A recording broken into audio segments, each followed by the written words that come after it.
All right, San Diego and Southern California, what's going on? It is hour one of John and Jim, and we will be here until 6 p.m. And when that draft gets underway, you will hear those selections in the 5 o'clock hour right here on San Diego Sports 760. We'll be joined by SDFC's head coach, Mikey Varas. He will join us at 2:30. They're getting ready for Salt Lake this weekend, a match you can hear right here on San Diego Sports 760, 4:30 Saturday with pregame coverage at 4 p.m. So the draft, Jim, 3 hours away. Padres, much needed off day. They're looking to get healthier. NFL draft obviously will dominate the national headlines over the next 24, 48, 72 hours. Of course, we'll have those picks coming up in about 3 hours. We've talked to Cynthia Freeland. We've talked to Will Brinson. You are a Niner fan. Do you have some nervous energy for tonight with your Niners picking 11th overall? No, John, but I do know how important of a draft it is for them in particular. Really not much clue on where they're going to go at 11, but you know when I'll find out, John? When they pick 11. When they pick 11. No, you'll actually find out when it gets spoiled like it always does by the reporters 2 minutes before they actually make their selection. Like every pick all night long. Ian Rappaport is how you're going to find out. And Adam Schefter and like whoever else. Yes. They'll spoil everything. Exactly. But it is in Green Bay. You will hear the picks live in the 5 o'clock hour right here on San Diego Sports 760. So the Padres 2-4 in the trip. They lost 2 of 3 as we detailed yesterday. Now we learned today from Kevin Acee that Jay Cronenworth, the Crone Zone, is targeting a mid-May return. So that's, what is that? 15 to 20 days out, something like that. At this point, maybe longer, maybe shorter. Let's just say 3 weeks. 3 weeks. Okay, 3 weeks for Jay Cronenworth. That falls in line with, I think, what they told us, which was 4 to 6 weeks with a non-displaced rib injury. I'm hoping that the others return before then, the others being Jackson Merrill and Luis Ariz. The Cronenworth thing we always thought was going to be a little bit of an extended injury. I mean, he broke his rib. That seems logical. But with Merrill and Ariz, I'm hoping we see those players before the middle of May. I would hope so, because if not, we're going to be seeing a lot of Wadey and Oscar Gonzalez and Tirso Ornelas still looking for his first big league hit, and Yuli Gurriels of the world, and whoever, Mason McCoy. I don't know how much longer I could take that. It's only been like 3 days. that group that I just named, it's going to be a struggle if guys like Manny and Tatis and Bogarts are gonna, have 0 for days like they did yesterday. And it's totally fine to have 0 for days. You're gonna have those in the season. Obviously, you're not gonna go and have a hit for 162 games of the year. Right. No, you're not.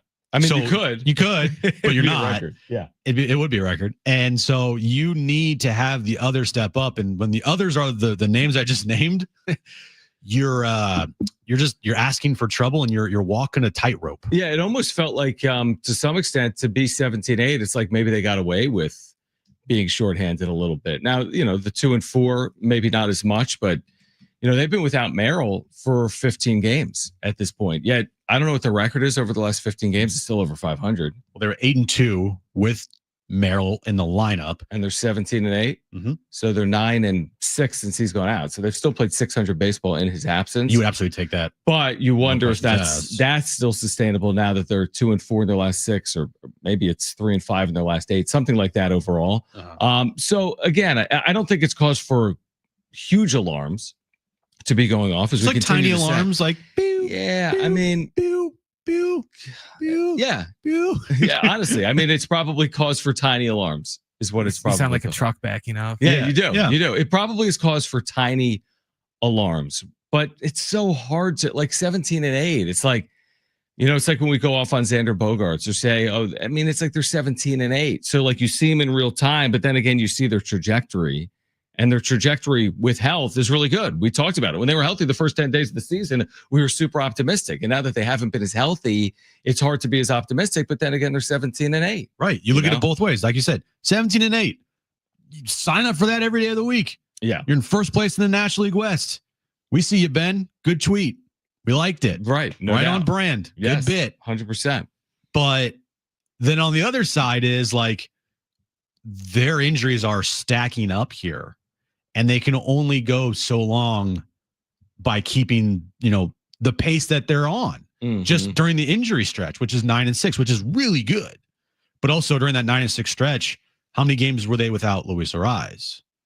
Only 3. Well, 3.5, I guess. Yeah, Sunday Night Baseball, right? Mm-hmm. Yeah, and those, they're 2-2, I guess, in those 4 games that they missed Luis Ariz. Right. Okay, it's fine. Yep. But again, you're vaulting guys into positions that they play every day, and they're just not everyday players. Like yesterday's lineup, I think, how well they played this season, you can have a one-off game like you did yesterday. Not gonna freak out, not gonna overreact. But if this gets through the weekend, and then in the Giants series, Giants are playing, good baseball. They're right on your tails, obviously, but again, it's early, so whatever. How long can they go with these guys getting everyday at bats and still have a wiggle room for when Jake and Jackson, Merrill, and Luis Ariz do come back? I think they can be fine. I think the pitching can have stay there because this weekend you're going to see Cease and King, and the bullpen will be rested after the off day and playing the day game the other day, and not being used at all. The top guys, that is. So yeah, I think they can get through this. It's just, I was thinking about this morning. The Jackson Merrill hamstring injury will be now a month injury. Yeah, as we were saying, we've been saying that. That's crazy. Yeah. Going back to when he initially was, I guess, diagnosed, from that moment to the next day on the IL to, he'll be, probably next homestand, start next homestand, to like 4 weeks. 4 weeks later. Could be longer. By the way, it's not like they even need wiggle room. They could fall back. There was an interesting exchange the other day with John Kruk on Phillies television where like the pre and post game guys were like, John, this thing's done. They just blew that lead. He's like, yeah, you're right. I've never seen a team come back from 3 games back in the division with 138 to play. It's like, what on earth are we doing here? So it's like nothing is being determined right now. If you just want to play well out of the gates. The Houston Astros last year were 12-24 and made the postseason. The Washington Nationals were 21-36 or 19-34 the year they won the World Series. So things can happen. I'd prefer to get off to a good start than a bad one. I think everyone would. But if all of a sudden you look up and it's the middle of May and they've dealt with injuries and they're a game and a half behind the Giants, 2.5 games behind the Dodgers, that's okay. It's a long year, so they could overcome that. Just like 17-8 isn't necessarily going to define their season. This doesn't mean it's who they're going to be, but it's too long of a year to make any broad assumptions based on 25 games, unless you're the Colorado Rockies, right? There's certain teams in there that have absolutely no shot, but out of San Diego, the Dodgers, the Giants, and the Diamondbacks, I'd be surprised if all 4 of these teams, not all 4 of these teams are probably going to make the postseason, even though all 4 have gotten off the good starts. It's a inside straight draw for all 4 of those teams to make the postseason, because that means out of the Mets, Phillies, Braves, only one of them is winning the division and the other 2 are out. I think what makes me feel good is I have seen, and we all have seen, what this team looks like when fully healthy. Right. They're pretty good. Pretty good. Something that you can look at and say, can't wait till we see that again. And that will happen eventually. Right. Knock on wood, that you're going to see that team, maybe not to that level where they were winning, 7 straight all the time, but like they're a good baseball team when they have all their pieces there. It's just the name of the game. You're always going to be dealing with some types of injury. You're not going to have a perfect season as far as health goes ever. So like, hopefully in a couple weeks, we get back Jake and Jackson Merrill and Luis Ariz, and then the players that are, currently healthy, stay healthy. And then you get back to the lineups every day that we saw to start the year, which, you had Tatis, Ariz, Manny, Merrill, Cronenworth, Bogarts, Sheets. Sheets is hitting second in this lineup. Put Sheets in the 7 hole. It's pretty good right now. Yeah, absolutely. And then you look at, and then whoever else, right? Hayward or Gonzalez or Tirso, and then whoever's the catcher. It looks way different when you take 3 core pieces out. 3 core pieces: Merrill, Ariz, Cronenworth. I'm not. It's not a 1-for-1 comp, but if you took Ohtani, Betts, Freeman, you just can't do that. No team can do it. Maybe there's a team that can do it. And the Padres, by and large, have done it. It's not like they've gone completely in the tank and can't win a game and can't score a run. we'll see what it means if they had to deal with it for weeks on end. But I don't think there's a lot of teams in baseball that can deal with it, which speaks to the importance of getting these guys back. Because I don't think they can deal with it all year. Nobody wants to see it. If they didn't have Merrill, Arise, Cronenworth for like the next 3 months, they'd be in a world of trouble, obviously. And AJ Preller would have to address that. But if it's only going to be a couple of days to a couple of weeks, it can be dealt with, would be my guess. I have a confession. Yeah. I officially miss watching Jackson Merrill play baseball. Oh, absolutely. I think everyone does it, watches the Padres. I miss watching him play baseball a lot. They're not nearly, I mean, they haven't been as entertaining here over the, I mean, you have Tatis, who's been unbelievable. You have Machado, who's had good moments early on, but yeah, they haven't been as entertaining without Merrill. There is something about Jackson Merrill that he brings to this team that you can't like see in a box score, right? That you can't see on a piece of paper. But you can see when you watch him play, right? His attitude, the way he plays the game, his competitiveness, his at bats. It's something that I think the rest of the team feeds off of. You know, the offseason, we said, all right, you lost, probably the heart of your team last year in Jurickson Profar, a guy that was gritty as hell. You lost your edge with Profar. That was before the suspension, obviously. Mm-hmm. And it was like, okay, who's going to fill that role? To me, watching the first 10 games of the season, it felt like Jackson Merrill is that guy to fill that role, and for the last, 15 games or so, 16 games, they've been without Jackson Merrill. It doesn't feel the same as it felt at the start of the season. I agree completely. I mean, he is a critical piece. Maybe he's not as meaningful as Tatis and Machado, but who even wants to get into the semantics of it? Yeah. He's an absolutely critical piece for the Padres. Mikey Varas, head coach of SDFC, will join us at 2:30. More on what it means. I mean, missing the top three, and they're not your top three, but three of your core players like Merrill, Arise, and Cronenworth. We'll quantify that on the other side. Plus, we'll talk SDFC with Mikey Varas, their head coach, at 2:30. They're getting ready for Salt Lake on Saturday at 4:30, a match you can hear on San Diego Sports 760, plus the NFL Draft coming up tonight. San Diego Sports 760.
All right, make sure to download the all-new iHeartRadio app. You can listen to live play-by-play on the app, including SDFC this weekend at 4:30, pre-match coverage at 4 p.m. Mikey Varis, the head coach of SDFC, will join us coming up at 2:30. It's the all-new iHeartRadio app. Put San Diego Sports 760 as your number one preset. Listen to this show live each and every weekday from 2 to 6 p.m. All right, so let me quantify something for you, if you don't mind. Okay. Kevin AC, right? He writes. He joins us 3 times a week. He writes? He's a writer. He couldn't talk yesterday because of laryngitis, but he could write. That hasn't impacted his ability to write, thankfully. I didn't realize this, dude. When Cronenworth went out, Jim. Yeah. He had really played well. Again, smaller sample size because, well, the season's a 900 OPS on the year. 895. Well, close. Jackson Merrill, 10 games, even a smaller sample size, 1090 OPS, right? Over 1,000. 3 home runs, 10 RBI. Right. And then Luis Ariz, who it was discussed the first 4 or 5 games, he didn't even have a hit, right? But he's really turned it on since then. In 22 games, it was basically a 300 hitter, right? With a mid-700s OPS. So it's one thing to be like, oh, you're without Jay Cronenworth, and people are like, well, has Cronenworth really done anything? Well, he was this year. In the 12 games he was playing, he was performing. Now, I know they've gotten production from Jose Iglesias. And then Ariz truly is irreplaceable, just like Jackson Merrill is truly irreplaceable in terms of what they do. Mm-hmm. It's not to say you can't have a player that has a 755 OPS like Luis Ariz, just his skill set. You can't replace a 3-time hit champion. It doesn't happen, right? They're not capable of doing that. And then Merrill, you can't replace the 22-year-old superstar, the face of your organization potentially moving forward. So they're irreplaceable. That's basically what I'm saying. It's not like you're just, if you had lost, like who's gotten off to a slow, like if you had lost Xander, it's replaceable. Yeah. I mean, I hate to say that, but it is true. The players you've happened to lose, because there's some other players that are in your core, like Xander would be included in there. Again, Jason Hayward was a platoon player, but starting for this team, they've lost him. It can be overcome. You don't miss him. It can be overcome. Xander, he can be overcome. Yeah. Merrill or Rice, Cronenworth, man, I do wonder if it could be overcome. And that's why I really don't want to see it for many more days moving forward. It's a good point. And you think they could have, a better record at this point in time. Absolutely. If these 3 guys were in the lineup. Yeah. Yep. 9-6 without them. Very good. Very, very good. Right. 9-6 since Merrill went down. Correct. Yeah. But to think if these guys were healthy, they have to be better than that. Maybe they're like 10-5, 11-4, even if it's just that. 11-4. Right. 10-5. So they're 17-8. I mean, even one more is 18-7. You're 11 over. 2 more, you're 19-6. Yeah, I mean, you're off to a historic start. Yeah. Who knows?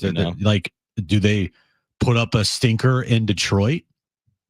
I don't know. Like it's all, revisionist history and things that you can't change. It happened. And, they're not going to say, oh, well, if these guys were healthy wins, right? They're not going to have those on that for the Padres or any team in baseball. Do you think they could get back to it? Like that ridiculous clip they played at? Will they replicate it at any point this season moving forward? Will there be another? I don't know what their best was. Were they 14-3? They're 14-3 after the sweep of the Rockies.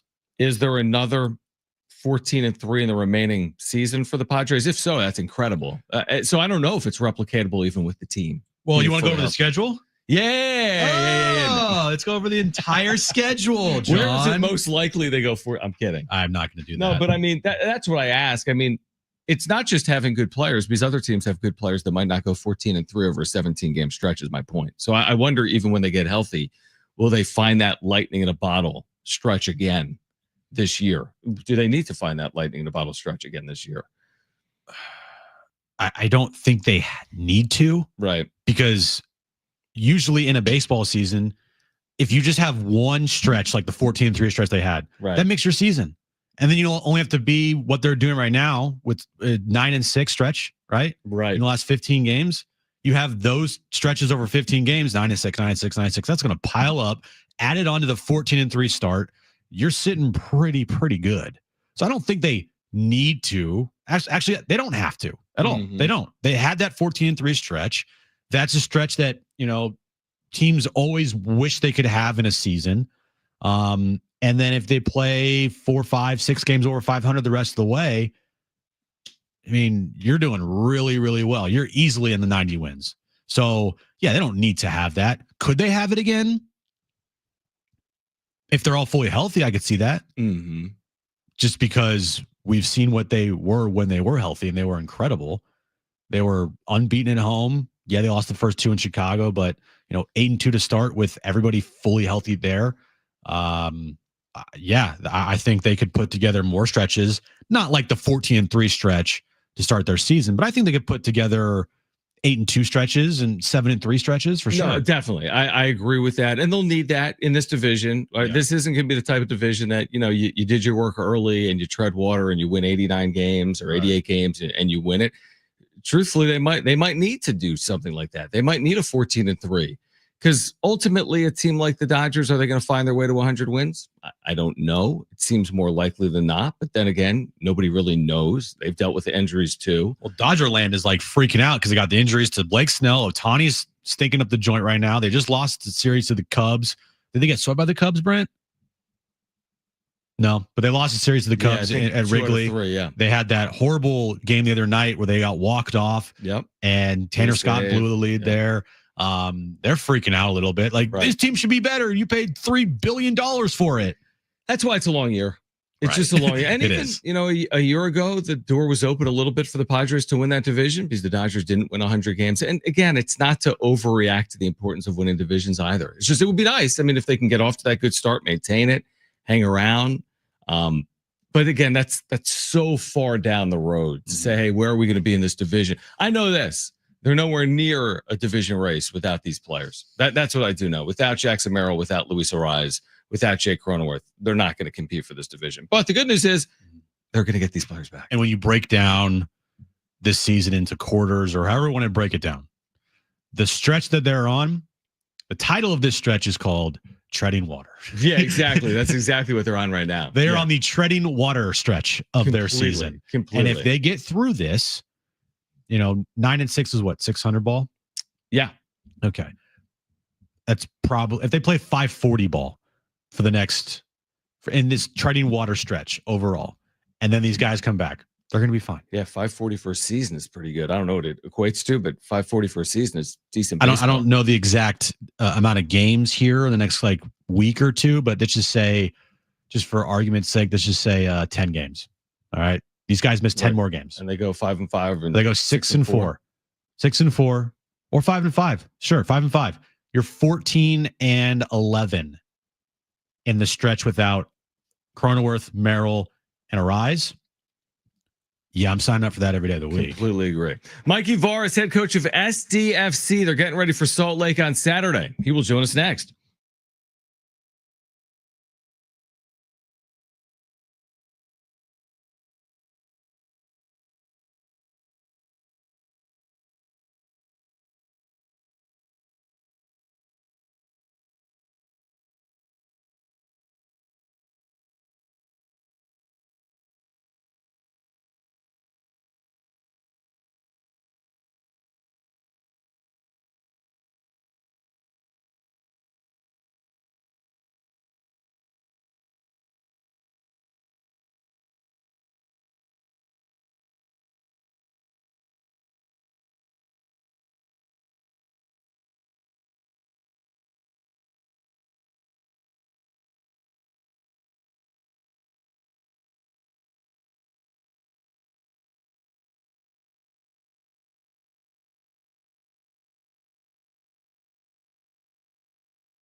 All right, this update is brought to you by Progressive Insurance. Padres, they have an off day today. They start a 3-game series with the Tampa Bay Rays tomorrow night at Petco Park. NBA playoff action later today. Pistons and Knicks with that series tied at 1 game apiece. They tip off at 4 p.m. in Detroit. Grizzlies and Thunder, game 3, tips off at 6:30. Then Clippers and Nuggets in LA tips off at 7 p.m. with that series tied at 1 game apiece as well. The NFL draft gets underway tonight at 5 p.m. with the Tennessee Titans having the number 1 overall pick. Progressive Commercial Insurance can protect your small business with over 30 coverage options, an easy-to-use mobile app, personalized discounts, and more. Get a quote in as little as 6 minutes at progressivecommercial.com. Discounts and coverage selections not available in all states or situations.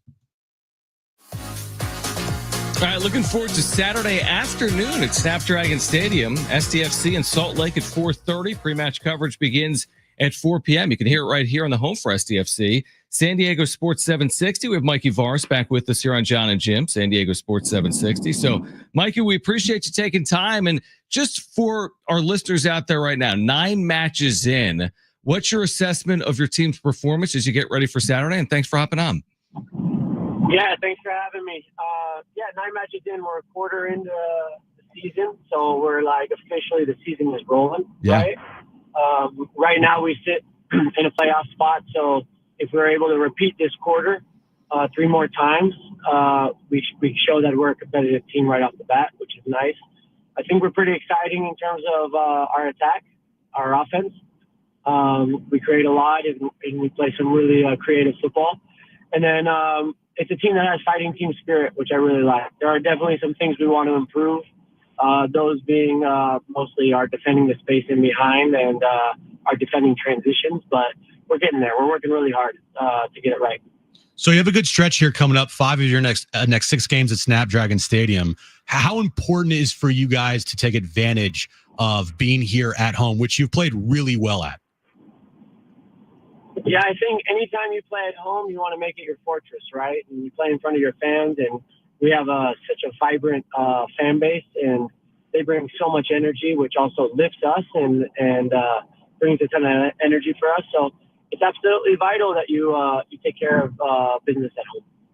All right, Mikey Varis is with us right now, the head coach of SDFC. What are the challenges like when you have to travel the way you've had to travel here? I mean, it's part of the league, obviously. You have to go across the country. You've had back-to-back road matches. This is part of professional sports. But for people that aren't fully aware of what all that entails, I mean, what is the process like to get a team ready to play 3,000 miles away? We're having some issues with Mikey's phone. Let's see if we can get him back. That happens on radio. It often happens on our radio. It always happens on our radio. All right, we're going to try to get him snipered. Maybe he was traveling across the country. Maybe he's driving and sounded like he might be some, driving. Staticky area. It happens. It does happen. Happens all the time. It happens to our guests. Yeah, usually does. Yeah. Again, they're getting ready for this match on Saturday at 4:30 in the afternoon. We have Mikey Varis back with us. I'm not sure if you caught the question, but what are the logistical challenges of what you've had to deal with the last couple of weeks, part of professional sports, but traveling 3,000 miles for a match? Yeah, 100%. You, especially in our sport where you get to sprint and have endurance, it's something that you have to adjust to, right? And we have a lot of guys who haven't played in this league, and they play in leagues with a lot shorter travel. So, it's a lot about preparation, working hard during the week, but still making sure they get enough rest, and then trying to make home or away from home feel as home as possible. Hotels, the plane, how they hydrate, a lot goes into it, and we're working on it, right? We want to be a strong away team, just like we are a strong home team, and we've won 2 games on the road. But now the challenge is when those trips get bigger and bigger. Going back to your last match here on the road against Charlotte, getting the red card there in the 43rd minute there. Just how difficult is it when your team gets a red card and you have to go an entire half? How does that, change your strategy in a game? Yeah, it's extremely difficult, especially when you're losing the game 1-0, but then it's just like a double challenge when you get the red card and it's a penalty kick. So you go down 2-0. It's always a massive uphill battle. Listen, we decided to go for it. So we kept trying to press. We kept trying to attack, but it's a very good team in Charlotte. So it was always going to be difficult. And then a man down, it just proved too much. Mikey Vars with us right now. You've gotten Chucky obviously back here for these last handful of matches. What has impressed you the most about his performance so far in his debut season in Major League Soccer? I think before his injury, especially that St. Louis game, you could see just how dangerous he is running in behind the back line, the opponent's defending line. He can really stretch the team, the opponent, and then he's really dangerous in 1v1 situations. He's still finding his rhythm back from that moment, and he's had a great week of training, and I would expect us to see him with quite sharp on the weekend. You know, you guys started out red hot this season, and little bumps here and there over the last couple matches. Do you feel like you're not taking teams by surprise anymore? Yeah, that's absolutely a perfect assessment. You know, I think we've put the league on alert that we're pretty good, and teams are going to really, really make sure that they game plan against us and get up for the game. Every opponent that we go to, basically, when we talk to the analysts say, "Hey, you guys are really good." And so when you start to hear these comments over and over again, you know that nobody's taking us lightly. They're not looking at us as an expansion team. They're looking at us as a proper football team who can do damage. So 100%, we're getting everybody's best at this point. What starts changing when you start seeing these opponents for a second time? Yeah, it's interesting, right? Because there's a little bit of muscle memory all of a sudden, but you just have to recognize that they have the same muscle memory that you have against them. So I don't think anything becomes like an advantage or a disadvantage, but there is something comforting for us as an expansion team to say, okay, we're finally playing somebody that we've already played. You know, where a lot of the teams in the league, and it's like this in all sports, like, you know, you've been playing against these guys, and maybe the coach changes or a few players change, but more or less, you know, the club's identity and you know most of their players. And we really haven't had that experience. So this is going to be the first time we've played someone and we're like, okay, we've played them before already. We talked about, you know, how important it is for you guys to you know, hold serve at home, to make that your fortress, as you said. Through the first 4 home matches this year, just overall, your thoughts on the crowd, the atmosphere, and how it's been to play at Snapdragon so far this season. A complete privilege and honor. I mean, the everybody in San Diego is just so energized by this, and you know, you go to a Padres game and you just feel the energy at the Padres game. Then you come to our game, you feel the energy at our game, and it's like it's just a sports town. And I think everybody's so proud of San Diego being part of the community. And then when there's a sports team here, they want to all jump in. They want to jump all in, and we can feel that, and we love it, and we want that to continue, and know that we're doing our part to work hard and make sure that we make everybody proud as well. This is a rarity, right? Playing in the middle of the day in Major League Soccer. Most of the matches are played in the evening at 7:30. This is this the first daytime match for SDFC? It is, right? This one won't be because our first game Sunday. That's right. First game of the year Sunday right. At LA. So we've already had this experience twice now. We played during the day against Austin also, but it'll be our first home one. First home one. All right. So 4:30 on Saturday. Again, for SDFC fans, you can, of course, head out there to Snapdragon Stadium. 4:30 is the start time. Pre-match coverage is going to begin at 4 p.m. We'll see if SDFC can get back to the winning ways. Again, 5 of the next 6 matches will be at Snapdragon Stadium. Mikey Vars, we appreciate you taking time for us, and best of luck this weekend.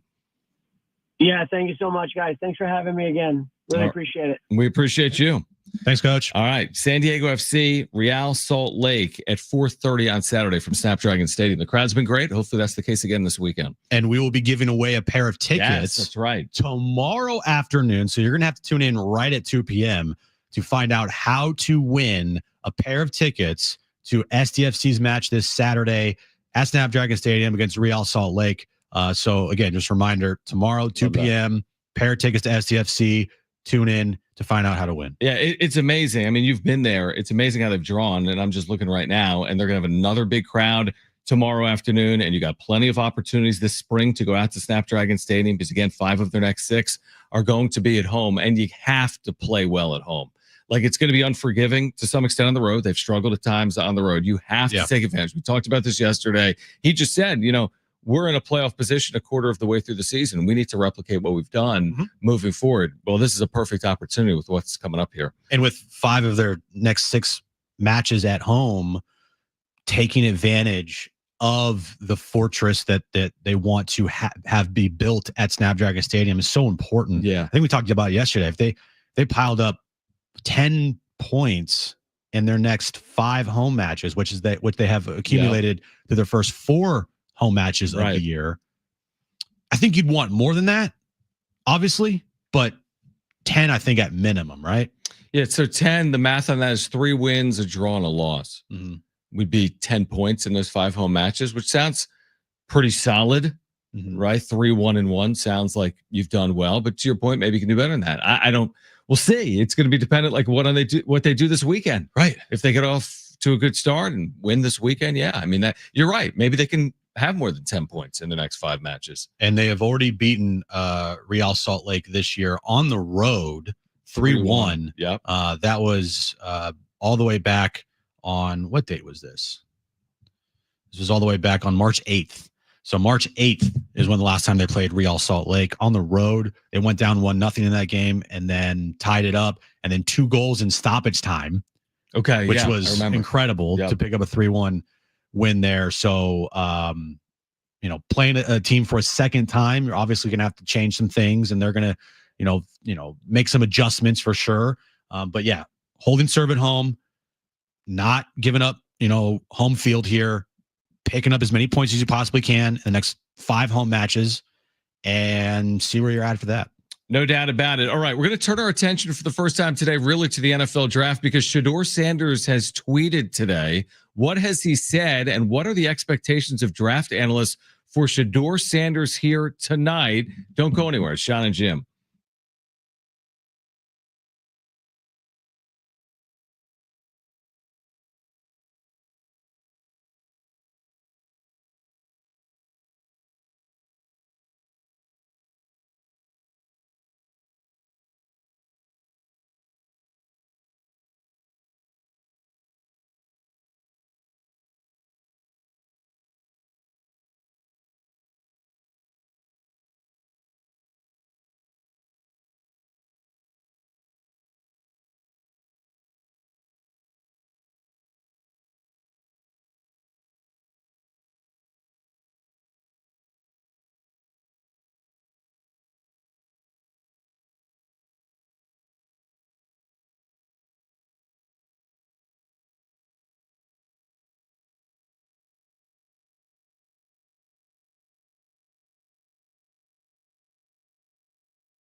All right, we're going to hear from AJ Preller coming up. He's been on some podcasts over the last 24, 48 hours. This is the Heyman podcast? It's the Heyman podcast. Yeah, so with the New York Post, we're going to hear from AJ Preller coming up. We're just a couple hours out from round one of the NFL draft, and Shedeur Sanders is on social media, which makes sense because most people are.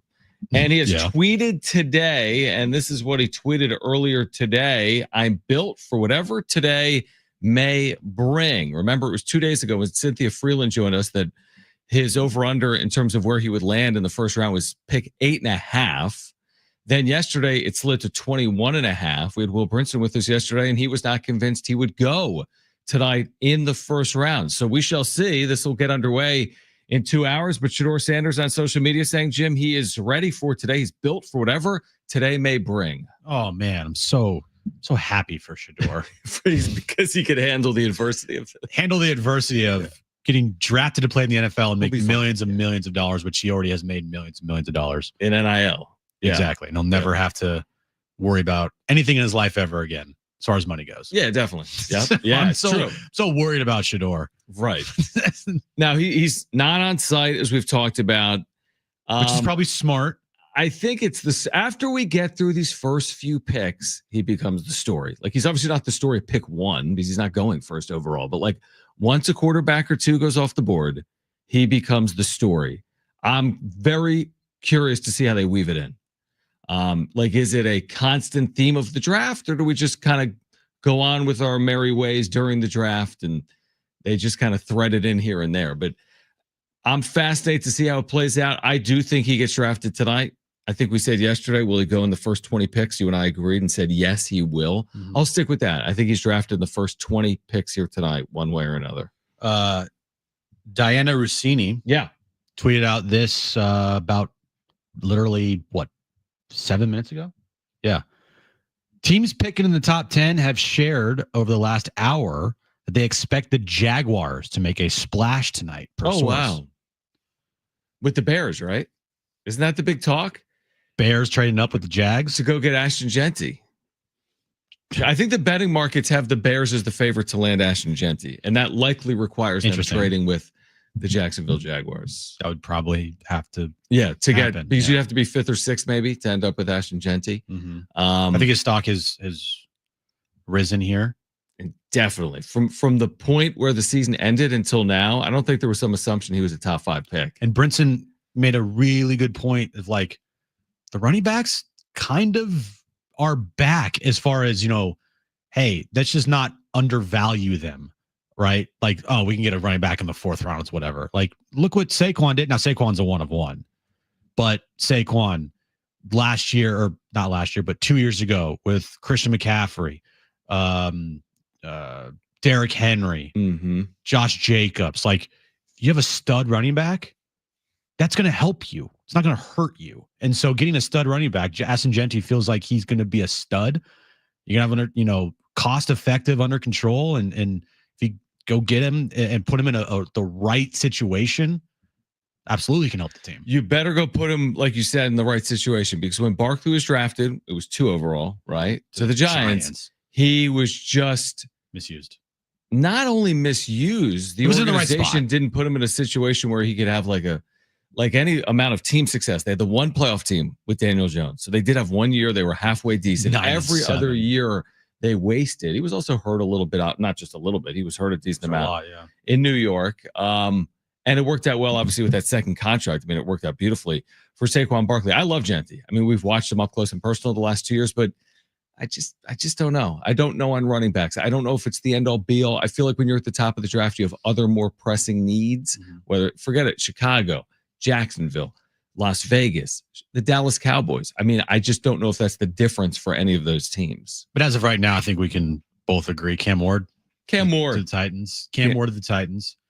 Adam Schefter is reporting that Shedeur at 3 to the Giants, likely not going to happen. It seems like that based on everything we're hearing. I mean, it doesn't sound like that's even a possibility right now. And if he's not going, obviously he's not going to the Titans. Right. I still am kind of confused a little bit on like what Cleveland's doing. Right. Like if they're going to take Travis Hunter too, or if they're going to take Abdul Carter to and pair him with Myles Garrett. Like, you guys still know you need a quarterback, right?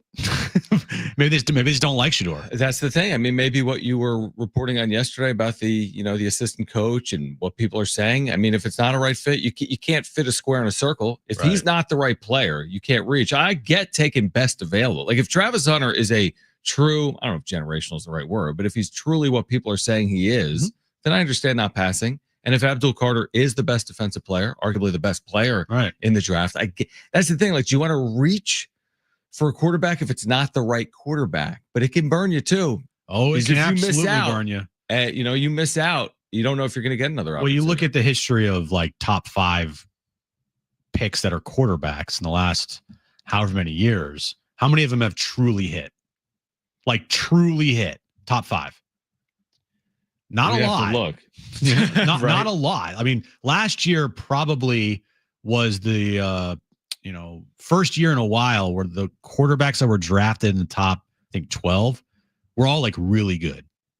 Jaden Daniels. Caleb had his moments. I think he's going to be better now with the new head coach and hopefully a better offensive line. Bo Nix was fantastic for the Broncos. I think I might be missing a quarterback that was taken. Drake May. Yeah. I thought he played well for the Patriots. So, like, last year, you had some quarterbacks taken in the first round, top 12 of the draft that were all pretty good. Bo Nix and Jane Daniels especially. Jane Daniels, they're saying, and I think, I could agree with it, best rookie since, probably like Andrew Luck that came out as a quarterback. Right. Oh, absolutely. He's fantastic. It was amazing. Maybe the best rookie season ever from a quarterback, taking his team all the way to the NFC Championship game. Just real quick, like, here are the top, like 2023, Bryce Young, CJ Stroud, Anthony Richardson, all top 5. CJ Stroud kind of took a little bit of a dip this past year. But still made the postseason really good. 2022, the first quarterback was Kenny Pickett, 20th. That doesn't apply. 2021, Trevor Lawrence 1, Zach Wilson 2, Trey Lance 3. That's crazy. Yeah, I know. And then the year before that, Joe Burrow 1, Tua 5. Okay, Burrow's actually good. Yeah, Herbert 6th. The year before that, Kyler 1, Daniel Jones 6th, Dwayne Haskins 15th. But like, Burrow didn't take his team to the postseason, and he got hurt in his rookie year. No, 2018, Baker 1, Sam Darnold 3rd. Yeah. So I mean, the point is relevant. The point, like, taking Trubisky 2nd, 2017.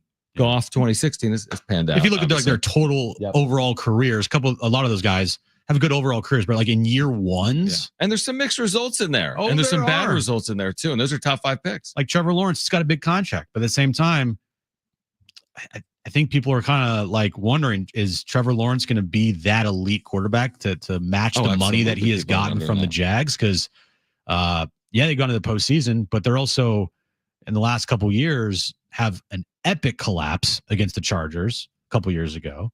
I think they were up 27-0 or something. Yeah, it was 24-0. Yeah, no, I think you're right. I think it was 27 points. Yeah, it was ridiculous. And then last year was just he just fell off big time. Now injuries had to do with it, but still, I think in their first years as rookie quarterbacks, Jaden Daniels is the one I can remember of like really taking a team that was not good the year before and elevated them to the postseason and then a postseason run. Joe Burrow's fantastic, but year one, he was not that. Jaden Daniels, for an organization that had been so irrelevant for so long, makes it even more impressive. Yeah. What do you got, bro? ESPN bet coming into today, Cam Ward is a minus 20,000 favorite to be the top pick. Seems pretty likely then. So he's probably going to get pick number 1. That was the same odds for Caleb Williams last year for comparison. Okay. So he's not. It's pretty much a lock. He's not going to end up 19th. I don't think. No, I don't think so. He's not going to the Steelers. He's definitely not. All right. Still a ton to get to. Again, the NFL draft is going to get underway tonight at 5 p.m. We will hear from AJ Preller coming up in the 3 o'clock hour. So we'll hear from AJ Preller regarding like the trade market. He was with John Heyman, New York Post. We'll hear from AJ Preller regarding the trade market. I know it's only April. You'll hear from Preller coming up. It's John and Jim.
All right, this update's brought to you by Zero Res Carpet Surface and Upholstery Cleaners. Padres, they have an off day today. They will start a 3-game series with the Tampa Bay Rays tomorrow night at Petco Park. 6:40 first pitch. Michael King will be on the mound for the Padres. NBA playoff action happening later today. Game 3 in Detroit, Pistons and Knicks. That series is tied at 1 game apiece. Tips off at 4 p.m. Grizzlies and Thunder. 6:30 p.m. tip time there. Thunder have a 2-0 series lead. And Nuggets and Clippers, 7 p.m. tip time with that series tied at 1 game apiece in LA at Intuit Dome. Get 3 rooms of carpets clean for just $169 and get a 4th room free at Zero Pez Carpet, Surface, and Upholstery Cleaners. The sale ends soon, so visit zerosandiego.com for details and book today. That's zerosandiego.com.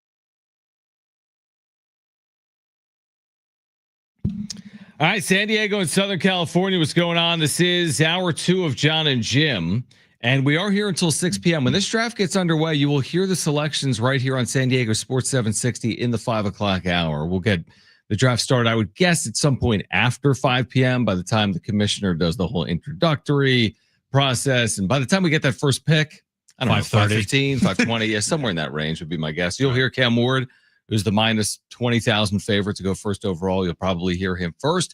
Go to the Tennessee Titans, and then we'll go from there. But you'll hear that coming up at 5 p.m. So, John Heyman. All right, we've both at times been critical of John Heyman, correct? Oh, yeah, the guy that blocks you. You've been talking about this for years. The guy that desperately wants the Yankees or the Mets to get Dylan Cease or Michael King or both. So he had AJ Preller on like his little cute podcast that's a part of the New York Post. This may be, like, I wouldn't say this lightly, and we hear a lot of dumb things each and every day in sports. This is a really dumb line of questioning from John Heyman, okay, regarding Michael King and Dylan Cease. They're 17 and 8. They're 17 and 8. This is John Heyman to AJ Preller on his podcast. Is it fair to say King and Cease are not going anywhere for the foreseeable future? You obviously have a lot of big players on the payroll already. Any chance to re-sign them? But they're not going anywhere, are they? They're huge parts of our team, leading the rotation. You got to see how the year plays out. It's still super early, and I know we've played really well to start the season, and our expectation is that we have a team again, like we've seen multiple times in the last years, that can play deep into October. And if you're going to do that, you're going to do that with guys like Michael King and Dylan Cease leading the way. So that's the expectation, and we'll get into the season and kind of see how things play out. But, hopefully we continue to play well, and we're looking to add. That's always a nice position to be in as we get into the summer months. Hey, AJ, you're in first place in the National League West. You're 17 and 8. You started, 7 and 0 at home, 14 and 3 start. Are you still thinking about trading Dylan Cease and Michael King? Would you move Merrill and Toddy?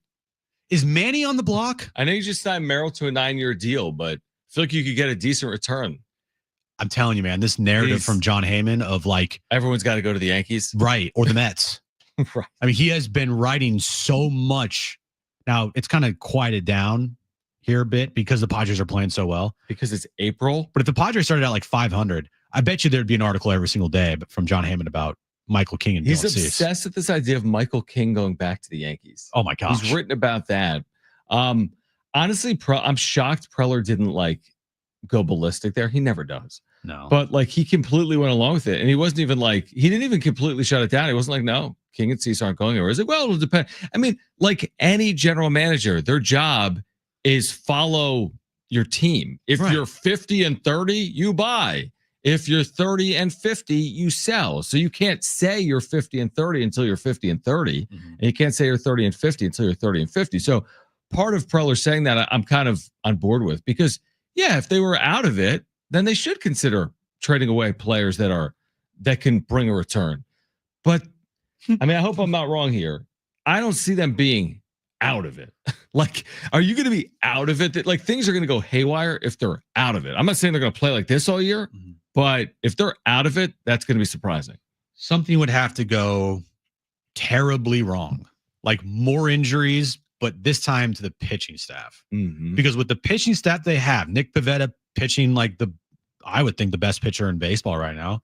Now I need to like do a deeper dive, but is 1.2 ERA. It's pretty damn good. Michael King, he's a frontline starter. He's an ace. Dylan Cease, and then their bullpen has been lights out. Estrada, Adam, and Suarez, like literally unhittable. So with that is enough to be competitive. Like they're not going to be the 14-3 stretch Padres, but the like 9-6 stretch Padres, 9 and whatever, they go for the next couple of weeks here, 14-12 Padres or 14-11 Padres until you get your three guys back that are out with injury. They could be that team, and that's a competitive team. Dude, if they were, let's just forecast for a second, even if things didn't go well. Let's say they were like 50-50. Thing's not going well. If I'm 50-50, which means I'm like a game and a half out, right? 2 games out, I'm not trading Michael King. No. So it's like, it's asinine. Even to ask the question now, though, is more asinine. You're 17-8. The season just started. Why are we even talking about that? It's John Heyman, and he has this narrative that he wants to keep pushing. I mean, it's one thing. Like I'm all for having Preller on and talk about the team's good play, or they had an interesting back and forth that maybe you'll hear later on. We can provide that sound. The back and forth on their recruitment of Ohtani a couple of times when he came over from Japan. Then when he became a free agent, okay, it's interesting. That's interesting, and that's good for the podcast. But is it safe to say you're not going to trade Michael King and Dylan Cease? What are you talking about? Yeah, we're 17-8. We're first place in the National League West. We started 14-3. Man, we have I'll injuries tell you, right now. The people, it's not just to pile on Heyman. There's other, but among the class of national reporters between NFL, Major League Baseball, NBA, Major League Baseball's got a lot of catching up to do. Yes, right. But among NFL national guys, NBA national guys, MLB national guys.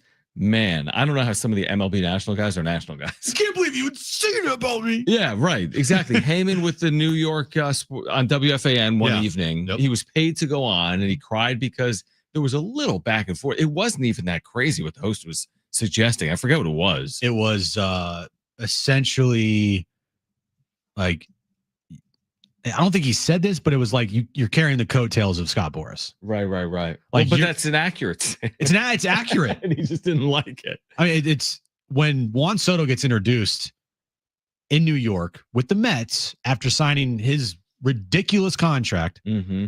Who was one of the first people that Juan Soto went up to and gave him a dap?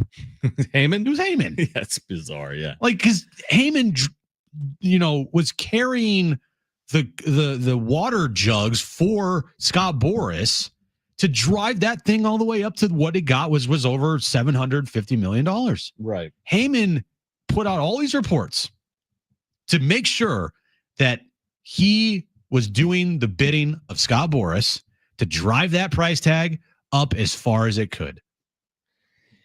It was only a week ago. It was April 17th. He wrote about Michael King returning to New York. It's April 17th. I know you write for the New York Post. And then the sub-headline, man. Yankees could reunite with pitcher Delton Soto trade in free agency. Okay. In free agency. That's who 7 knows? months from now. Could. And then the sub-headline, there's no evidence the Padres have held extension talks with the free agent to be. What? Well, yeah, I mean, they're in the season and they haven't. They came to terms on him like they can't in March. Talk in the season. What are you talking about? The whole thing is just like, if you look at all of his articles, everything is about Juan Soto or the Yankees. It's like every article. I mean, it's the New York Post, but like everything is about the same two. It's like, again. Yeah. It's an interesting question to be asked because it's pretty stupid to even think about that right now. And I'm with you. I think at any point, year, even if somehow, I hope this doesn't happen, but if somehow they're 50-50, say they're 50-50 deadline. I don't know if that's right, but let's just say that. Yeah, I'm not trading those guys because something will have had to gone wrong. Like there will have to be injuries or whatever. And if they're only a couple games out, you're still going for it. 2023, we knew pretty early on, this team doesn't have it. Like, there's just something off here. And you were like one of the first people like, this, I don't see it. I think I said it in April. Yeah. Like, which is a dangerous game to play, but I just felt it. Because if you're wrong, you look like an idiot. But, that there was a feeling of, I don't know about this team. And then they made this stupid decision to keep everybody to try to go for it. That was dumb. But I don't, 20 something games into this season, 25 games in, 26 games in, right? Yeah. 25. 25. Yeah, 17-8. This team's good. This team, when healthy, is really good. Yeah, and they'll compete, and they have the pieces. Now, do they have all the pieces? No, there are some glaring holes with this roster. Mm-hmm. But their top end talent so far this year has carried the way when all healthy, and that's kind of like what you ask for. You give these guys all this money, they're supposed to perform. So then the back end of your roster that are the massive holes that you have don't look as massive when Jackson Merrill and Toddy and Manny and Luis Ariz and Jake Cronenworth are all performing. Here's what I would say.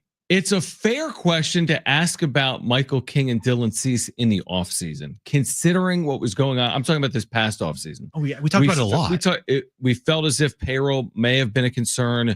We didn't know what their trajectory was. We didn't know what ownership was going to look like. There were questions, okay? But that was in the offseason. I thought once you got into the season, none of it made any sense until you got to a trade deadline. We've always said that's your point about the 2023 team. If you're out of it, you got to know who you are. If you're in it, you got to know who you are. In 2024, they went for it. To their credit, they should have. That's Preller's job. I think they probably missed the mark in 2023. Maybe it wasn't solely Preller's decision. Right. That's what I mean. I mean, they did miss the mark. Obviously, with the benefit of hindsight, it's inarguable. But 2025, dude, if Michael King or Dylan Cease are traded in 2025, things have gone terribly wrong. And so far, their I don't want to say gamble, but just their steadfast willingness to keep these guys and go for it has paid off. It's paid off for them to start. Mm-hmm. And that's all you could ask for. You can worry about 2026 when 2026 is right around the corner. The most important thing is 2025.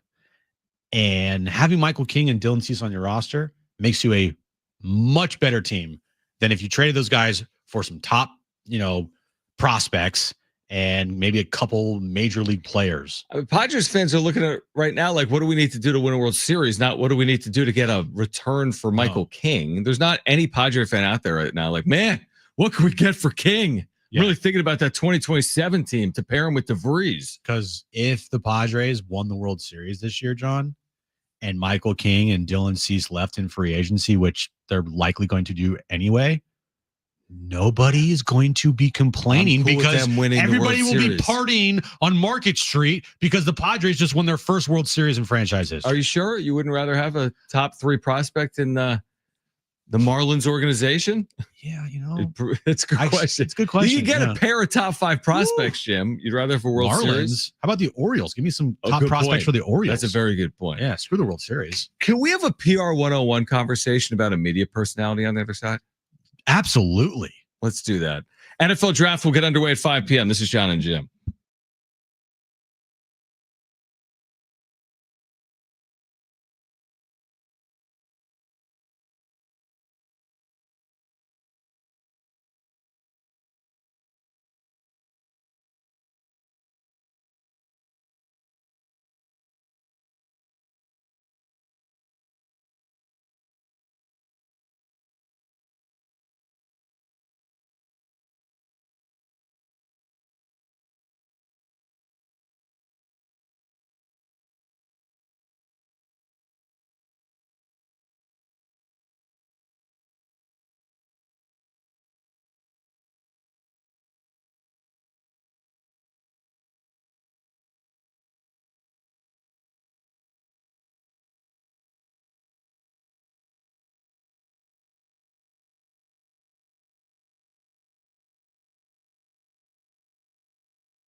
All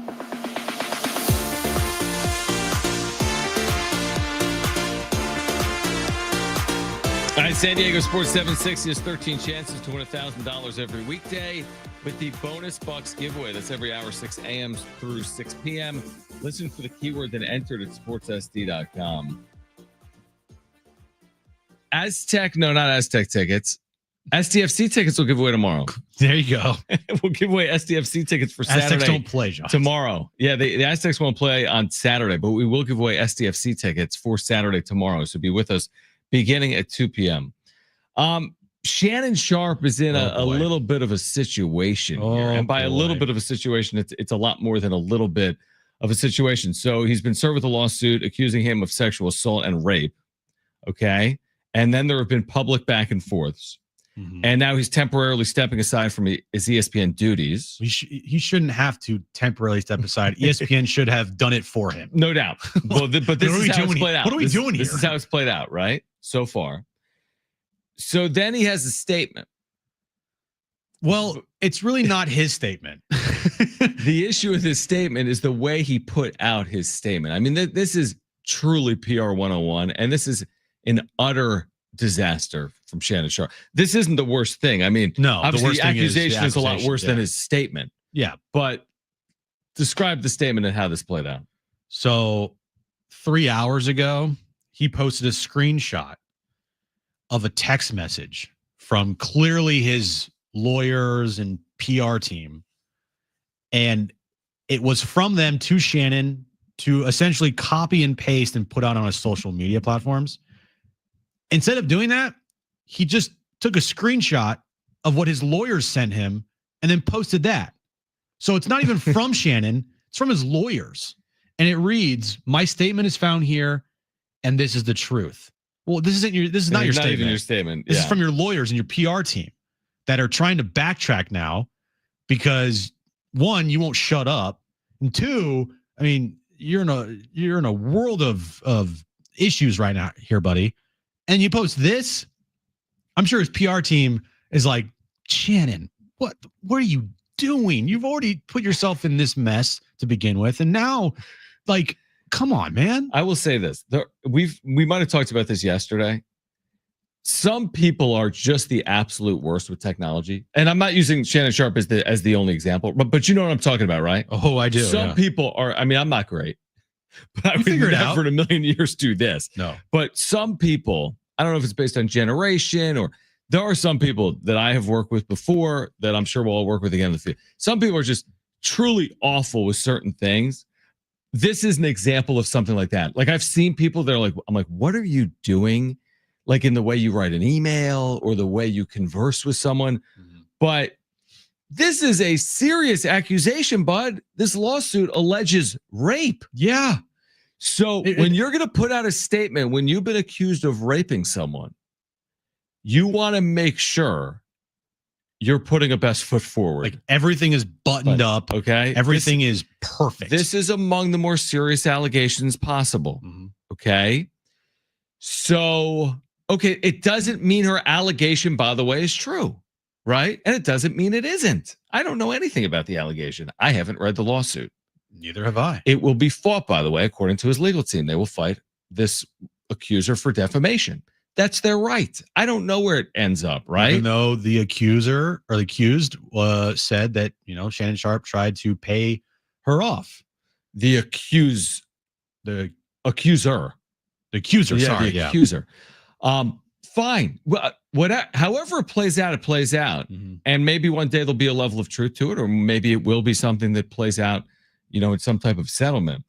But this isn't the way to get your point across, screenshotting something from your legal team without reposting it.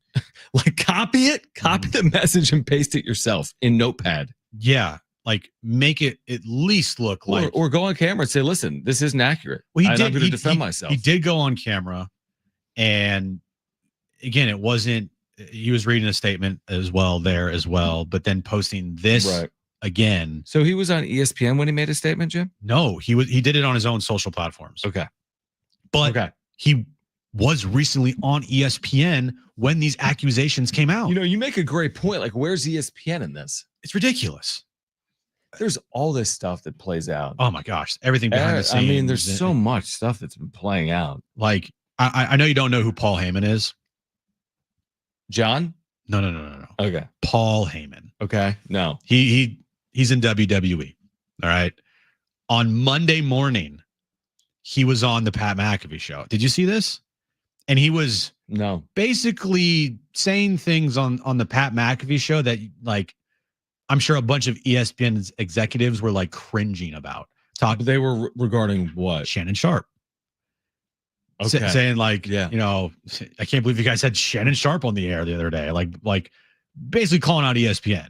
Because of this lawsuit and these allegations. Yeah, he's like, I don't know what you guys are talking about. You should maybe like look at what Shannon Sharp's been doing.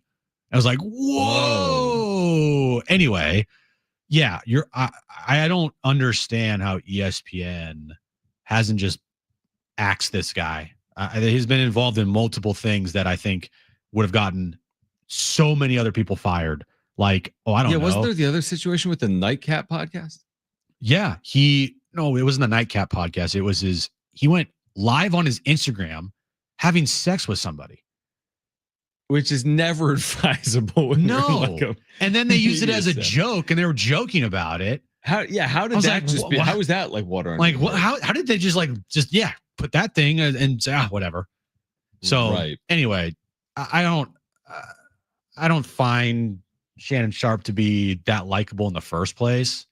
I just don't really care what anything he had to say, because most of the time I just think he's just a loudmouth and he's just putting on an act like Stephen A. Smith. But this situation in particular, how he had to remove himself from the situation instead of ESPN removing himself, Shannon Sharp from the situation on their own, I don't get. I mean, this is a great point. I'll just make the point that's just been made on social media by Andrew Marchand, who's a media critic. The premise of the column is Shannon Sharp's value is too small to ESPN for Disney to stand behind them. 100%. Yeah, like what are we doing? Now, I think what happens a lot with this is it's more about the legality. Like this gets held up because of like, well, do we have a ground to stand on based on like they're almost like too fearful to get rid of him because of the retribution, because of what it'll mean for them legally when he comes after them because you got rid of me unlawfully and now I'm going to come after you. It's the dirty little secret in the media world is that a lot of times these places, if you have great ratings, might look the other way for some things in case Shannon Sharp. What does he have great ratings for? Well, he's on First Take with Stephen A. Smith. Okay, well, Stephen A. is doing the heavy lifting. I know he is. And even then, I think Stephen A. Smith just is way overpaid. Right. And I don't know if First Take is single-handedly holding up ESPN. Now, Stephen A., they're paying like First Take is single-handedly holding up ESPN, but like take away the NFL, take away college football. These talking head shows have become a problem for these networks. Like honestly, what they have to deal with to put up with this, just to put these shows on at 10 a.m., as if anyone cares. But I think they low-key welcome it. They want the drama. Interesting. They bring that it's morphed into like a WWE type of like thing where drama sells, dude. You know that. I know that. Yep. And if like the whole LeBron and Stephen A. Smith thing, you can't tell me that wasn't in some way fabricated to the point where it got Stephen A. Smith, basically all he was doing was talking about it. Mm-hmm. And then, by the way, guess who's on like literally the next week after LeBron James is on Pat McAfee's show. It's like the WWE. It's a soap opera. These things are coordinated.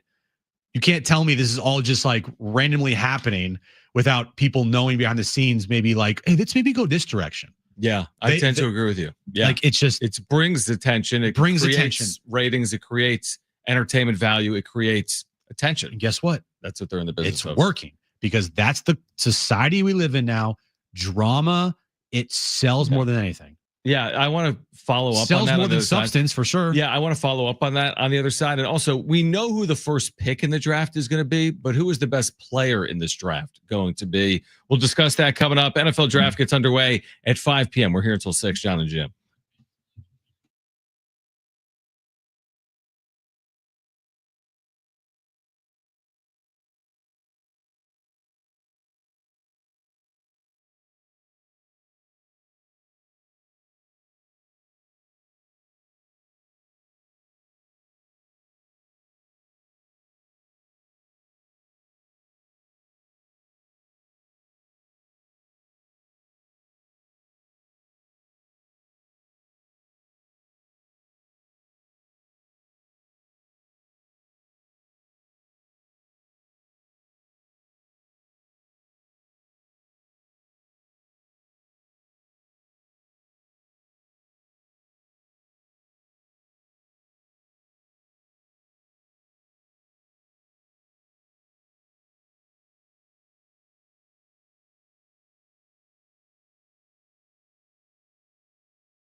All right, this update is brought to you by Zero Res Carpet Surface and Upholstery Cleaners. Padres, they have an off day today. They start a 3-game series with the Tampa Bay Rays tomorrow night at Petco Park, where Michael King will be on the mound for the Padres. The NFL draft gets underway in a couple hours from now. 5 p.m. is when the draft starts. The Tennessee Titans have the number 1 overall pick. They are officially on the clock. And NBA playoff action. Bunch of game 3s tonight. Pistons and Knicks tip off at 4 p.m. in Detroit. That series is tied at 1. Grizzlies and Thunder, 6:30 tip time. Thunder looking for a 3-0 series lead. Clippers and Nuggets with that series tied at 1 game apiece. Tips off at 7 p.m. in LA. Get 3 rooms of carpets clean for just $196 and get a 4th room free at zeroprez.com. Surface and upholstery cleaners. The sale ends soon, or visit zerosandiego.com for details and book today. That's zerosandiego.com.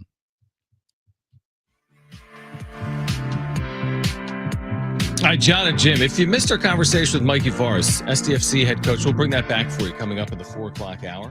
Mikey Forrest getting ready for Salt Lake on Saturday, and we'll give away SDFC tickets tomorrow. You'll need to be with us at 2 p.m. tomorrow. We'll also be getting you ready for that Padres Rays series that will get underway tomorrow night down at Petco Park. Padres 12-1 at home. Looking to build off that when they play tomorrow night. We'll see what their health looks like. The injury status come tomorrow as well. And it won't be a reunion for Hassan Kim. I'm sure he'll probably get a shot on the video board if he's with the team, right?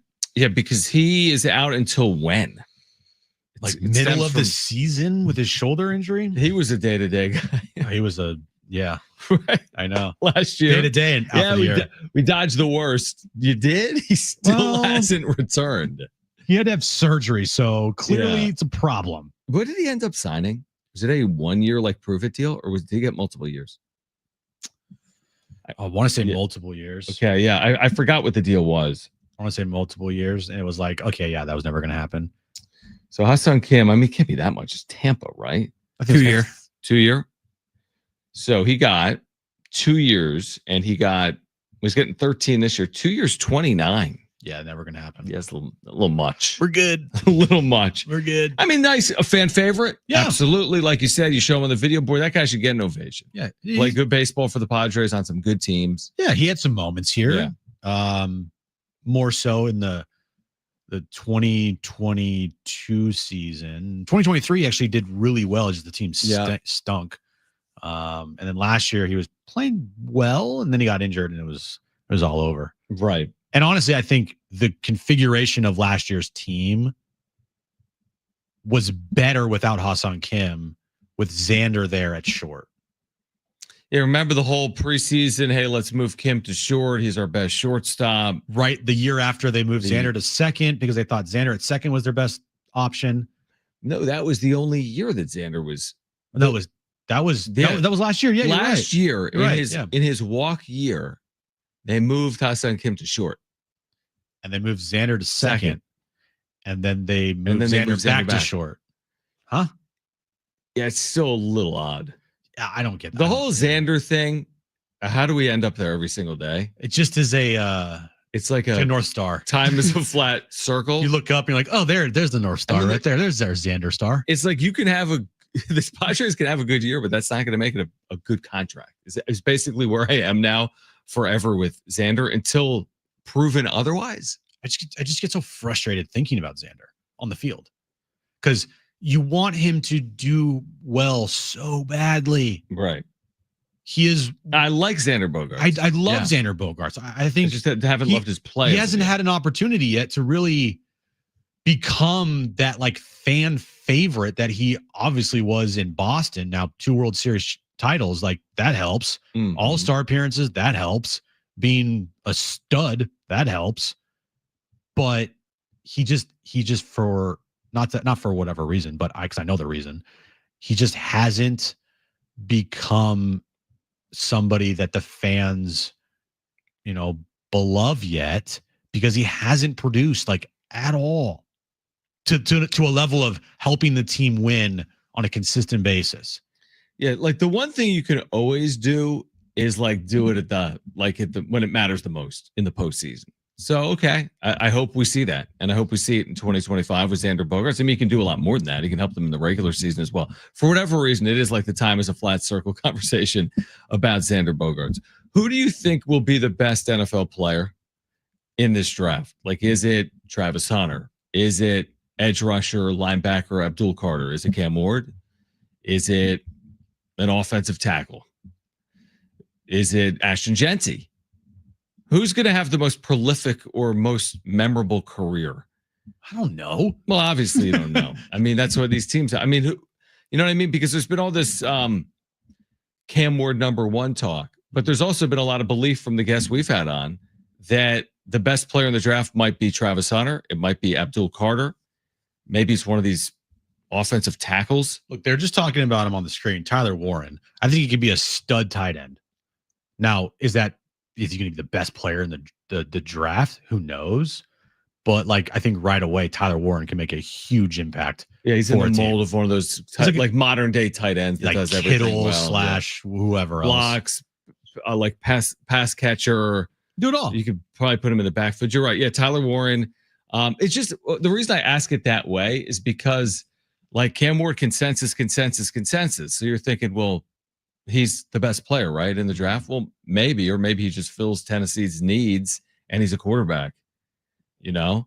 But maybe it's Cam Ward. Maybe it is, but maybe it's Travis Hunter or Abdul Carter, or who knows? I mean, Tom Brady was taken in the 7th round. So, I mean, it could be any player, obviously. I think if you're looking at the first round, you know, yeah, if you want to pick one of the quarterbacks, go for it. But I think that's also a risky play to pick a quarterback as going to be the best player taken in the first round today. Mm-hmm. It's all about fit, man. It's all about fit. You know, these guys are all great players.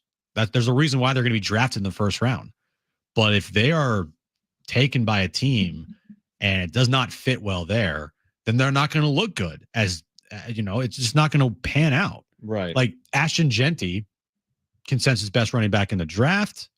He can go to a situation where they don't have a good offensive line and he doesn't look as good. Yeah, definitely. Or a good running game. Or a scheme, right? It doesn't look as good. Yeah, definitely. But if he goes to, if Ashton Genty went to the 49ers, the 49ers didn't have Christian McCaffrey. Well, it would work beautifully. Guess what? He's rushing for 1,500 yards. Right. Or if he went to the Philadelphia Eagles, again, makes no sense. Right. Yeah. Because you got Kyle Shanahan, his running scheme is guaranteed to get a guy 1,000 yards if they stay healthy. And then, yeah, Philadelphia, best offensive line in football. Look what he did with Saquon Barkley.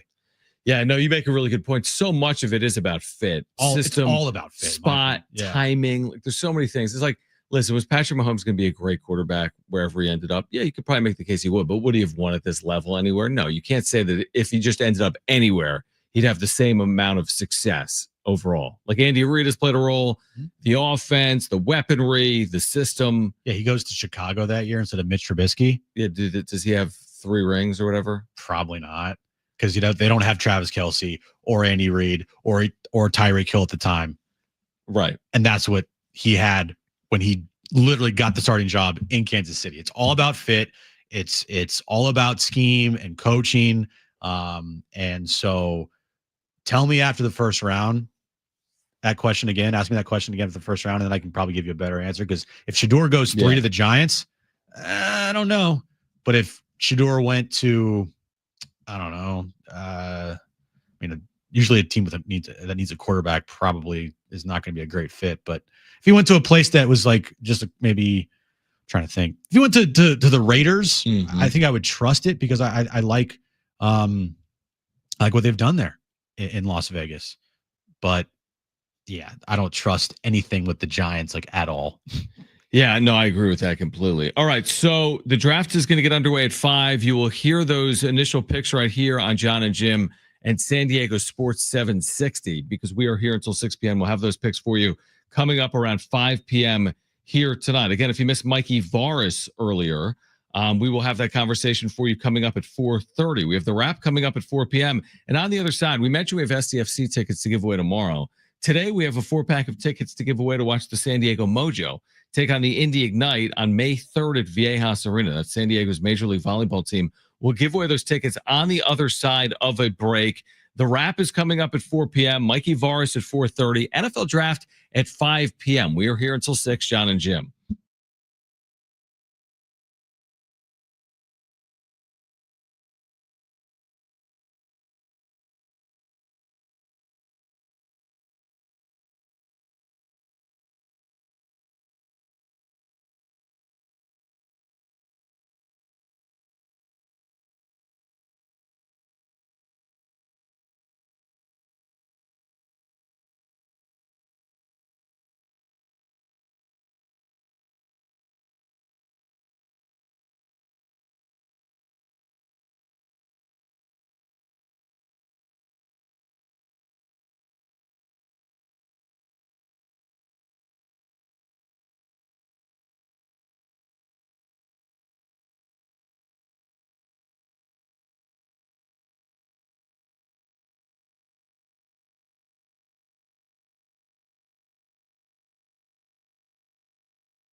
All right, AM radio keeps vital voices accessible. Congress can secure its future, but we need your help. Text AM to 52886 now to support keeping AM radio in cars. Tell your member of Congress to pass legislation now to keep AM radio in cars.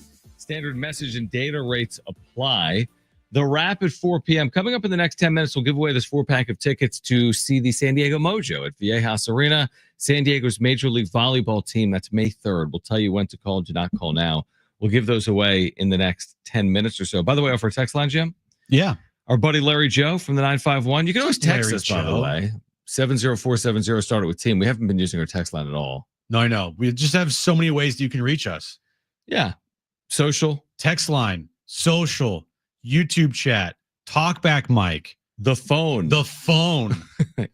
877-767-4760. But Larry Joe, who's been a long time listener, says, Larry Joe here. What's up, man? And he was talking about Ha-Seong Kim. It's been reported that Kim will be traveling with the team to San Diego and will be evaluated in LA.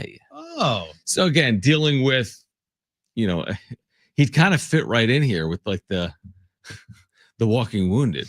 Absolutely. They're going to be like, hey, he's probably not even allowed like in with the trainers because the training room is going to be completely filled because the Padres have like 8 or 9 guys in there right now. But yeah, anyway, Ha-Seong Kim is going to make the trip out west. So they got, let's go over this real quick. Yeah. Jackson Merrill, Jake Cronenworth, Luis Ariz, Brandon Lockridge, Jason Hayward, Sean Reynolds, Brian Hoeing, Yu Darvish. Darvish. I think Sean Reynolds might be rehabbing. Okay, take that away. Yep. Yu Darvish, Brian Hoeing. I think that covers it. That's 7. I mean, there might be some guys like on 60-day ILs that have been transferred along the way. I don't know who those are. Joe. Yeah. Musgrove. That's like a last year thing, and that we knew. But he's always with the team. True. So he's You're always, right. He's always in the training room. That training room probably has a lot going on. It's a good team in the training room. That team could win some games. They could really win some games, yeah. Dude, you talk about an underrated part of sports, like that athletic training staff, what they're probably doing day in and day out to get that team ready. I'm talking about the healthy part. I'm talking about Manny. It's such a thankless job because we never talk about, man, the training staff did a great job getting them back in time. They're there like 9 hours before the game. As guys start coming in, as treatments are occurring, as ankles are wrapped. And it's very rare that the head trainer of the professional sports team. Very rare. It's a good point. Only if I think either you only know them because they're really, really good at what they do. And they're like highly touted as like being an amazing trainer. Or you know them because the team has so many injuries, you're forced to know them. Yeah, exactly. That's exactly right. Isn't this normally the time, by the way? So we're an hour out from the draft. Isn't this normally the time we get the Woj bomb, even though it's not the NBA? Isn't this normally when we get the like Schefter tweet, like, oh man, you should see the calls that they're getting at 2 right now, Cleveland. It's unbelievable the volume of calls they're getting for that second pick. Speaking of Adrian Wojnarowski. At St. Bonaventure? Did you see what he tweeted out today? No. At 7:47 a.m., he tweeted out a bomb emoji. Yeah, it has to do with St. Bonaventure. Oh. Yeah, that's I think what he does now. He's the general manager. Oh, that means they got somebody in the portal. Yeah, he's been doing that. Even the portal closed, right? Yeah, but no, you can go get players. Oh. They can get as many players as they want. That's right. Enter, transfer. Yeah, it was enter. You're right. Yep. Yeah, like he's moved on, dude. There have been a lot of articles like, good for him. It was interesting what he said about it. He's like, I couldn't live a normal life. I was in the shower looking at my phone. And I'd have to like make sure it was like waterproof enough that I could like refresh a screen. That's not a way to live. That's the thing. Like when you're young, seriously, you know what I mean? Like when you're grinding, you're 20, you got buddies, you're eating pizza all night and you're like coding. Okay. Oh, it's the best. And then you're like if you're Ben Fadden, you're just grinding. Yeah. You have no responsibility. Yeah. You're just following different YouTube accounts if you're Ben, like the wrap up show. Right. Right. Or not. If you're listening, Ben, we need to talk. We have a problem. We have a problem. Yeah. But you get my point. When you're young, you can do some things that it's a lot harder to do as you get older. Correct? Yeah. That's basically like the story of life. In this industry. No, but it's kind of the story of life. Don't you agree? It's like you end up getting married. You have kids. You're supporting others. Mm-hmm. You got to take care of your health. Like you probably shouldn't be playing poker through the night for 7 straight nights when you're 72. And maybe you can when you're 19. Like, honey, I need to post this Instagram reel real quick. That you and I are going through. You're certainly going through it. We're going through that, yes. So my point is with Woj is at some point you must get to the point where you're like, for who, for what? Is it worth my mental and physical health to be the first one to say that Kawhi is going to end up in LA with the Clippers? And he's probably made a good amount of money. He has, financial stability. Yeah. Yeah, but these guys have done it for a long time. Adam Schefter has done it for a really long time at this point. And there's nothing bigger than the NFL. Like he's even right now holding his phone in his hand. I'm sure. And you can see there was just a text message on there. I saw a blue bubble. Yeah. On his. So who knows? You could probably screen grab that. It's probably interesting. Well, it's probably hard to see, but still. I mean, someone probably could, honestly. You probably could have stopped the television and found some information there. He's doing just what you guys are talking about. Cleveland's on the phone with everybody right now. Yeah, Jacksonville's on the phone. Yeah, exactly. And it's like you better really, really, really, really love it. And I think they do by and large. The Jeff Passons of the world, it's who they are. The Adam Schefters, it's who they are. It's not about that, in my opinion, because we all love I love it. I love it. Yeah. It's about, do you have the support staff? Oh, it's got to be a crazy support staff that understands how much you love it and isn't going to be like, oh, can we please hang out tonight? Like, oh, can we go do this? Like, put your phone down. Oh, you're talking about your Oh, your sorry. wife? I'm talking about my wife. I thought you meant like having like ESPN behind, because they have like graphics ready to go. Like the second he's like, yo, LeBron to the Lakers, like there's a graphic.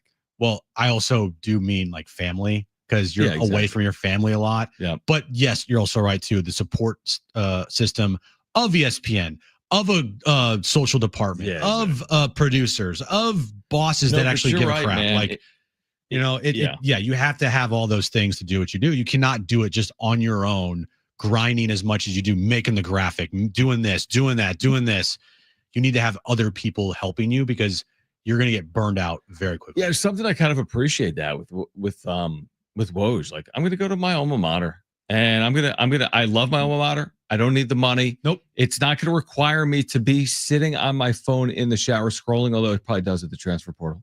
Yeah, but once the transfer portal closes, and it doesn't. It's not ESPN. You know what? You could take the shower and get back to the kid or the coach or the student athlete in 5 minutes. And also, you are okay with yourself, and you're not like looking for that outside validation of, man, I got to be first to this. Woj bomb. Got to make a Woj bomb. I got to get all these likes and retweets. Like, who cares? That's basically his point. And people do care, and people do care. But I kind of respect the fact, like, it's so hard once you're so far in to get out. Yeah, because it's just like, it's like what you do. It's what you're known for. It's like who you are. Yep. Anyway, they are getting us ready here 1 hour out in Green Bay, Wisconsin, for the first round of the NFL draft. It will get underway around 5 p.m. You'll hear those initial picks right here on John and Jim, San Diego Sports 760. I promise you tickets to see the San Diego Mojo. Caller 4, you have a 4-pack of tickets to see the San Diego Mojo. Okay. Take on the Indy Ignite May 3rd at Viejas Arena. All you need to do is call 877-767-4760. Caller 4, you have a 4-pack of tickets to watch the San Diego Mojo take on the Indy Ignite May 3rd at Viejas Arena. All you have to do is call 877-767-4760. Call right now. That number one more time, 877-767-4760. That is San Diego's Major League Volleyball team. Mikey Vars, head coach of SDFC. If you missed our conversation with him, you'll hear it coming up at 4:30. On the other side, we will get to the wrap. And then 1 hour from now, the NFL draft getting underway right here on San Diego Sports 760. Stay with us on John and Jim.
This update's brought to you by Zero Res Carpet, Surface, and Upholstery Cleaners. Padres off day today. They start a 3-game series with the Tampa Bay Rays tomorrow night at Petco Park, 6:40. First pitch time, Michael King will be on the mound for the Padres. NBA playoff action happening tonight. We're moments away from tip-off in Detroit in Game 3 between the Pistons and the Knicks. That series is tied up at 1 game apiece. Grizzlies and Thunder tip-off at 6:30 p.m. Grizzlies trail that series 2-0. And Clippers and Nuggets, that series is tied at 1 game apiece, tips off at 7 p.m. in Los Angeles. And we are 1 hour away from the NFL draft in Green Bay. The Tennessee Titans are on the clock with the number 1 overall pick, where they will expectedly take Cam Ward. Get 3 rooms of carpets clean for just $169 and get a 4th room free at Zero Res Carpet, Surface, and Upholstery Cleaners. The sale ends soon, so visit ZeroSanDiego.com for details and book today. That's ZeroSanDiego.com.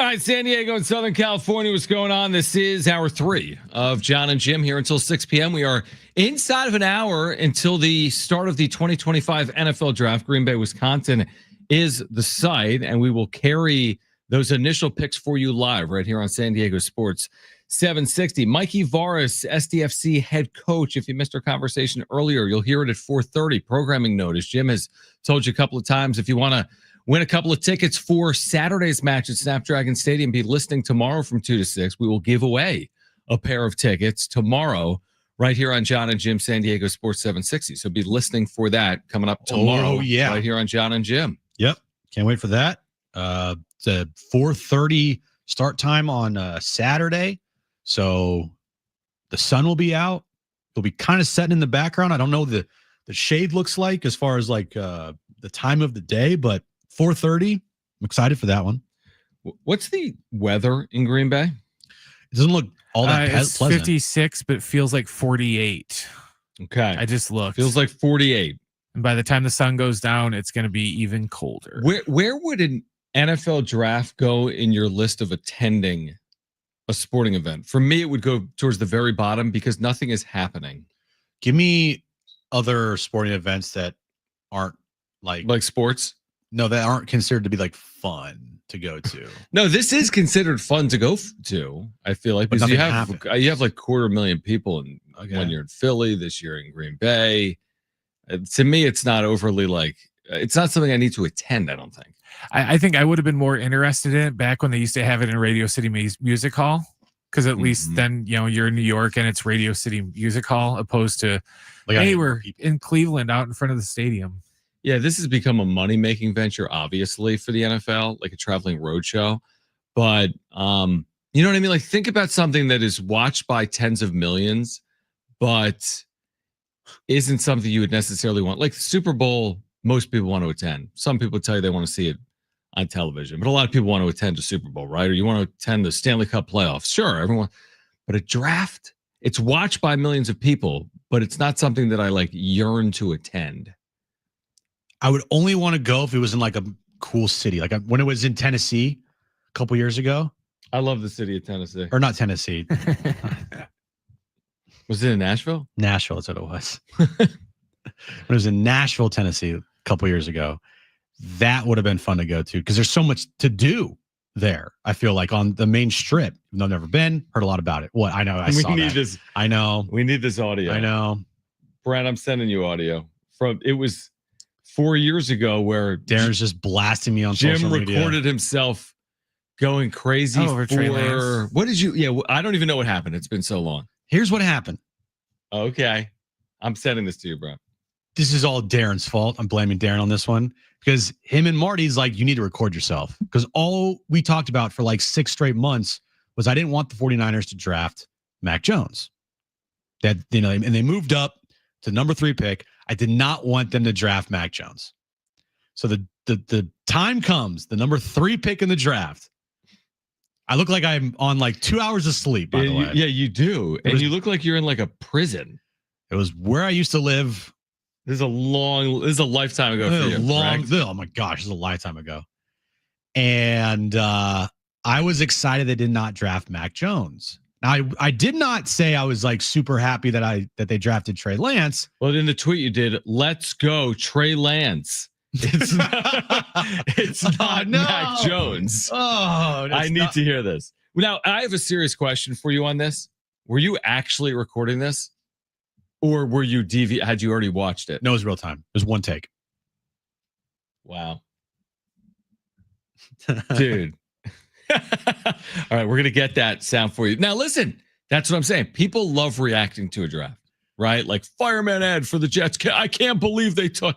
Nobody knows. Darren just like sniped me from long distance during the show. Great. He's like, ha, you can't see me. Boo! There you go, right there. Draft day memories. True. He said. So this was April 29, 2021. So 4 drafts ago. The Niners, did they move up to do this before the draft? They'd already moved up. I think they had the 10th overall pick, and they were like, up with the 3 we're first going up to 3, baby. And it was. What was that all about? What happened? They wanted a quarterback. I know, but what happened? Well, what happened was that wrong. What happened was the previous year was a COVID year. They play one game, and I just think that they looked at Trey Lance and they're like, "Ooh, this is cool," and they were basing it off of what he did 2 years ago. So he just didn't play football. What did you say on air the next day on the Darren Smith show? Did you say like, "This is Lamar Jackson 2.0"? I don't remember what I said. I need that on. That's what I want to hear. I want to hear Darren's show from April of 2021 to hear your reaction to that pick. I don't remember what it was. All right. So Brent has this sound, I think, or will in a moment. I have to hear this. I haven't heard this in probably 2 years. I've heard it at some point in the last couple of years, but there's no way I've heard it in a couple of years. I need to hear this. Oh, I look like such an idiot doing this. I'm such an idiot. It's like a different Jim. This is like a different world. Looking at Jim in 2021 is like looking, I don't know. Looking like back 5 years ago. No, you still look the 35. I do, but I'm not 35 there. You also look like you've been on a bender. I do look like that. For some weird reason. Like, don't know why. You hadn't slept for 6 weeks. You're right. Right? Maybe I was, there was a lot of stress in my life back then, I think. So. Okay.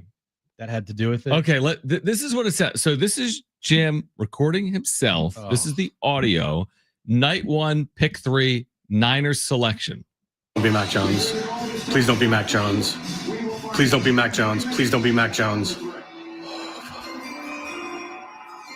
the 3rd pick in the 2021 NFL Draft, the San Francisco 49ers select Trey Lance. Let's go! Oh my God! It's not Mac Jones! It's not Mac Jones! Let's go! How embarrassing is that? I mean, like, you are so red right now.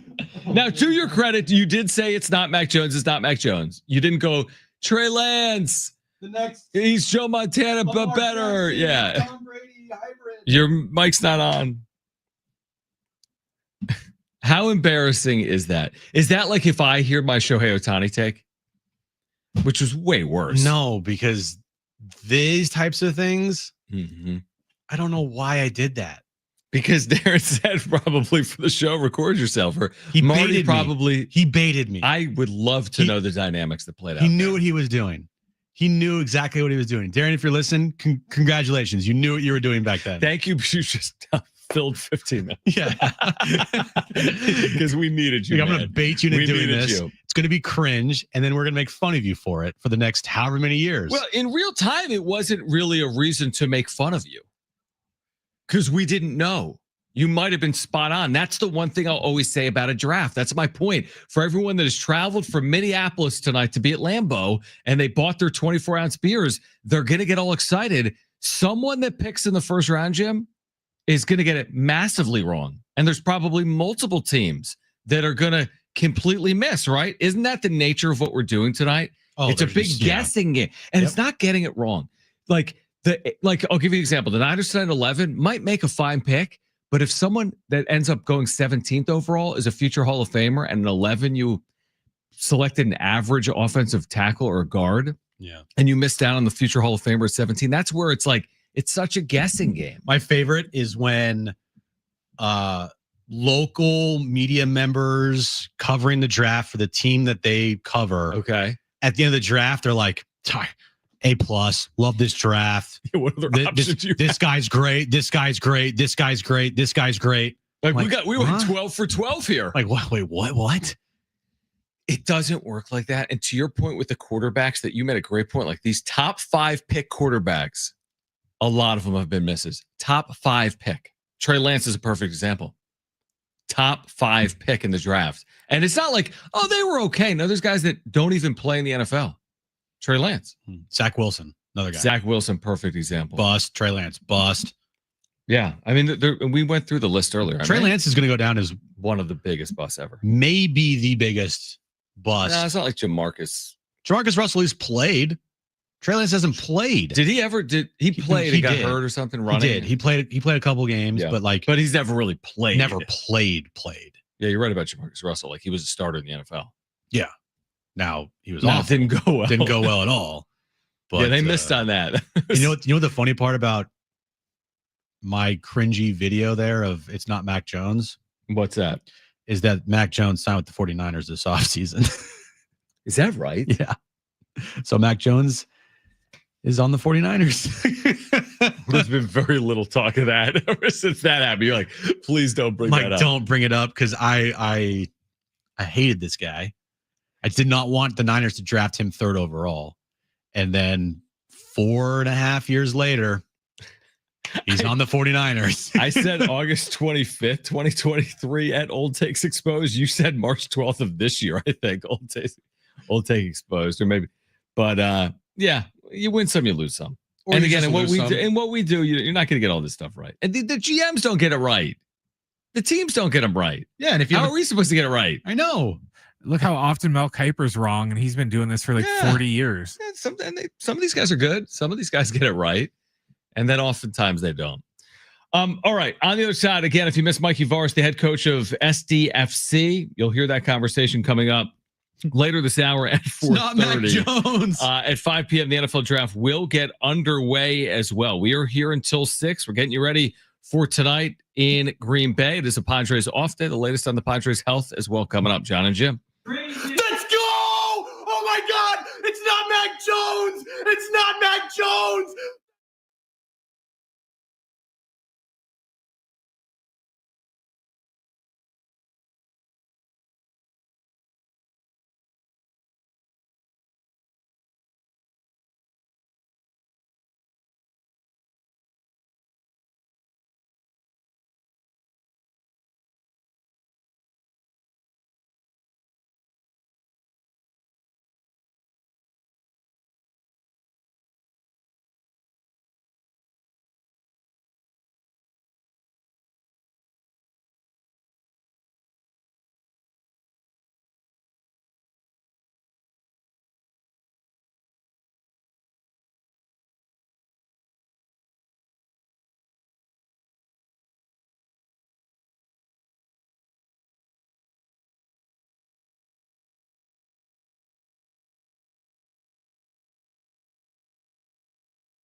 All right, the all-new iHeartRadio app. Download it, Jim.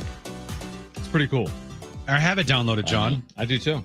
In fact, I've been getting these notifications on the app that says, hey, John and Jim talking about draft night, or John and Jim, the latest on Jackson Merrill's health. And then I click on it and boom, there's the show.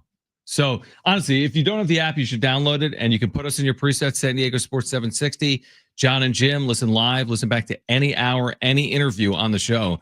It's available on the iHeartRadio app. I want to make a point because we're going to hear from Ian Rappaport in a moment about the Browns being, did I not promise this was happening? Open for business at number 2. Fireworks. Right? Give me fireworks. We need it. So we're going to hear Ian Rappaport with the latest on the Browns. And he followed up. I don't think it's in the audio. He followed up saying that Shedeur Sanders could go as high as 3. Or as low as like 20 something. As low as out of the first round. Oh. This to me is the equivalent. And I respect meteorologists. I want to be clear. Because I think it's raining outside. Well, that's my thing. It's like when, okay, I'll give you an example. Like, it's going to snow between 2 inches and 2 feet. Like, that's such a wide array of snow that you're basically covering all possibilities. I feel like that's what Ian Rappaport is doing by being like, Shedeur Sanders could go as high as 3, but he could go 35th. Well, I mean, anyone could say that because that's covering like the entire draft. Like most covering all bases. Yeah, like, Cam Ward could go 1. Well, everyone is saying that. Yeah. So it's like, Tyler Warren could be drafted somewhere in the first round. He could go between 5 and 25. Like, yeah, he probably will. Yeah, I could say that too. Ashton Genty could be drafted in the first 15 picks. Exactly. Okay. Exactly. So it makes it intriguing on Shedeur Sanders. I mean, the one thing with the quarterback position is there's only going to be so many teams that have that need. But any team could trade up for that need. So like there's going to be teams that pick that aren't looking for quarterbacks. San Francisco at 11, right? They're going to be on the clock at 11. And let's say Sanders is on the board. Well, obviously San Francisco isn't taking him, but they could trade the pick. Someone could trade up. So that's why it's so hard to predict. Like, is he going to fall to the second round? These teams don't need a quarterback, but that doesn't really matter because teams can trade up if they need a quarterback. Quick question. Yeah. Is there anybody in America right now that's like, man, can't wait till Roger Goodell has a one-on-one sit down with Mike Greenberg? Wait, what's with that call? Now, would you like to see Roger Goodell with someone else? I don't care about Roger Goodell. I typically agree with that. But you know me, I do like to hear the things like, are you going to play the Super Bowl in London this decade? Are you going to put a division in Europe? The typical stupid questions. But stupid questions. Are you going to get to an 18th game? Where's the draft next year? Maybe they've announced it, have they? I don't know. Those type of things I'm curious to get an answer on. I always like that kind of stuff. I'm with you. My point is like kind of paint drying. Oh, more than paint drying. Whatever is more boring than paint drying. Watching grass grow, I guess. Yeah, like is anything coming out of this conversation between Mike? We'll have to see on social media. No, nobody is like, guys, come in. Roger Goodell is having a one-on-one sit-down with Mike Greenberg. Shh, babe, be quiet. I got to listen to what Roger Goodell says about an 18-game schedule. It's true. Like, shut up. Don't care. Can we hear from Ian Rappaport? Yes, Pittsburgh next year. Oh, thank you. Was that previously known, Brent, or was that announced tonight? I don't know. I just Googled it and they told me Pittsburgh. So maybe it was already known. That's interesting. That'll be people like football in Pittsburgh, so that'll work. They like football in all these cities. Right. Not like, hey, we'll go to North Dakota. Yeah. They probably like football, there too. Yeah. All right. Let's hear from Ian Rappaport. I think Rich Eisen as well. Take a listen to this on the Browns. Travis Hunter goes second, but who will take Travis Hunter? And that's where we bring in Ian Rappaport, who was dropping some nuggets on my show earlier today about the number 2 overall pick being in play. And thereafter, I give you the floor on the draft buzz, sir. Rich, my understanding is the Cleveland Browns are open for business at number 2. And you mentioned it. A lot of people believe this is Travis Hunter's spot, obviously Abdul Carter, and elite talent as well, potentially some other options. But I'd say most likely Travis Hunter's spot. We just don't know right now who is going to be making the pick. I mentioned earlier, the Jaguars have been plotting some potential explosive moves. A bold move tonight, okay, that's one thing. Put a pin in that one.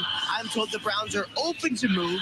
Put a pin in that one. We will see who ends up making the number 2 overall selection. Is it the Browns? Someone else? Then there's plenty of other questions as well. Where will Shedeur Sanders go right after the Browns or whoever takes number 2 pick? That's where Shedeur Sanders' window opens. That would be number 3 for the New York Giants. If they do not select him, there's not that many other quarterback teams, perhaps the Saints, perhaps the Steelers, perhaps out of the first round. So Adam Schefter just tweeted moments ago, when assessing how the top 10 picks tonight will unfold, one well-placed source, said, quote, expect explosives. I think I'd rather just say like fireworks. Like, do we have a bomb threat at the draft? I'd rather just like, say fireworks. But every draft plays out the same way. Every draft plays out the same way. Talk. Wait till you see this. We've never seen anything like this in the top 5.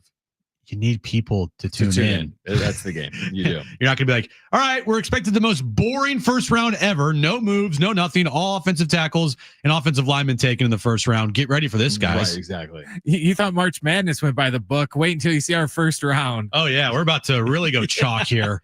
Okay. Does anyone find the irony here? So I'm not listening, obviously, to Goodell, who's with Greenberg. Yeah. But I'm looking at what people are saying because I just put in Twitter search Goodell. So they went from considering banning the tush push over safety to immediately talking about expanding the league schedule from 17 to 18 games. The hypocrisy is It's so like, just right in your ridiculous. face. Like, oh man, the tush push. You know, we're seeing injuries with it. You're seeing injuries in football, Roger, is what you're seeing. Right. And by expanding the schedule, you'll probably have more injuries because every time you're playing, there's a chance of injury. I just would respect these leagues more if they just flat out said, we're doing this because it gets us more money. Right. And we all know it. Like, you're doing it because of betting. You're doing it because of money, TV contracts. You don't give a crap. Well, I take that back. You do care, but not to the level of what you should care about player safety. Because if you did care about player safety, you would put in 2 bye weeks in a season. You wouldn't have 18 game schedules. And by the way, you wouldn't be doing all this stupid travel over to London and wherever else, Australia or wherever else you're going for football games, because it's just, it doesn't make sense. It's a business. It's a business and you got to make money. And, you know, players are very expendable. The league will go on after every one of these players are gone. Every single one of them. When Patrick Mahomes is gone, the league's going to go on. Just like when Tom Brady left, the league went on. When Joe Montana left, the league goes on. No, you're exactly right. That's a great point, and it's never been worth more than now. And the revenues have never been greater. And why? Billions of dollars. Because you're right. Because they have expanded the schedule. Because they do play overseas. Because they do take the draft on the road. Yeah, because they have gotten involved with obviously legalized gambling. Right. I mean, there's just their revenues only go up. If you cared about the player safety, you wouldn't have stadiums in the NFL with turf. You would have it with natural grass. Because if you look at what MetLife has done, it is a horrific stadium to play at because of the amount of injuries that are sustained there. You would get out the turf in the league and you would put in regular grass. I know it's not a big, like, sexy talking point, but if you ask NFL players about playing surfaces, 100%, they are a huge deal. Huge deal. Huge deal. I completely agree with that. All right. On the other side, Mikey Varas, San Diego FC head coach. They're getting ready for Salt Lake this weekend at Snapdragon Stadium. We're giving away tickets tomorrow. But if you missed our conversation with Mikey Varas, we'll have it for you on the other side. Then the NFL draft, just moments away from getting underway in Green Bay, Wisconsin. 30 minutes out. We've got you covered beginning at 5 right here on John and Jim. So stay with us.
All right, this update is brought to you by Zero Res Carpet, Surface, and Upholstery Cleaners. We are 30 minutes away from the start of the NFL draft in Green Bay. It's so weird looking at the NFL draft. It's like a little like town.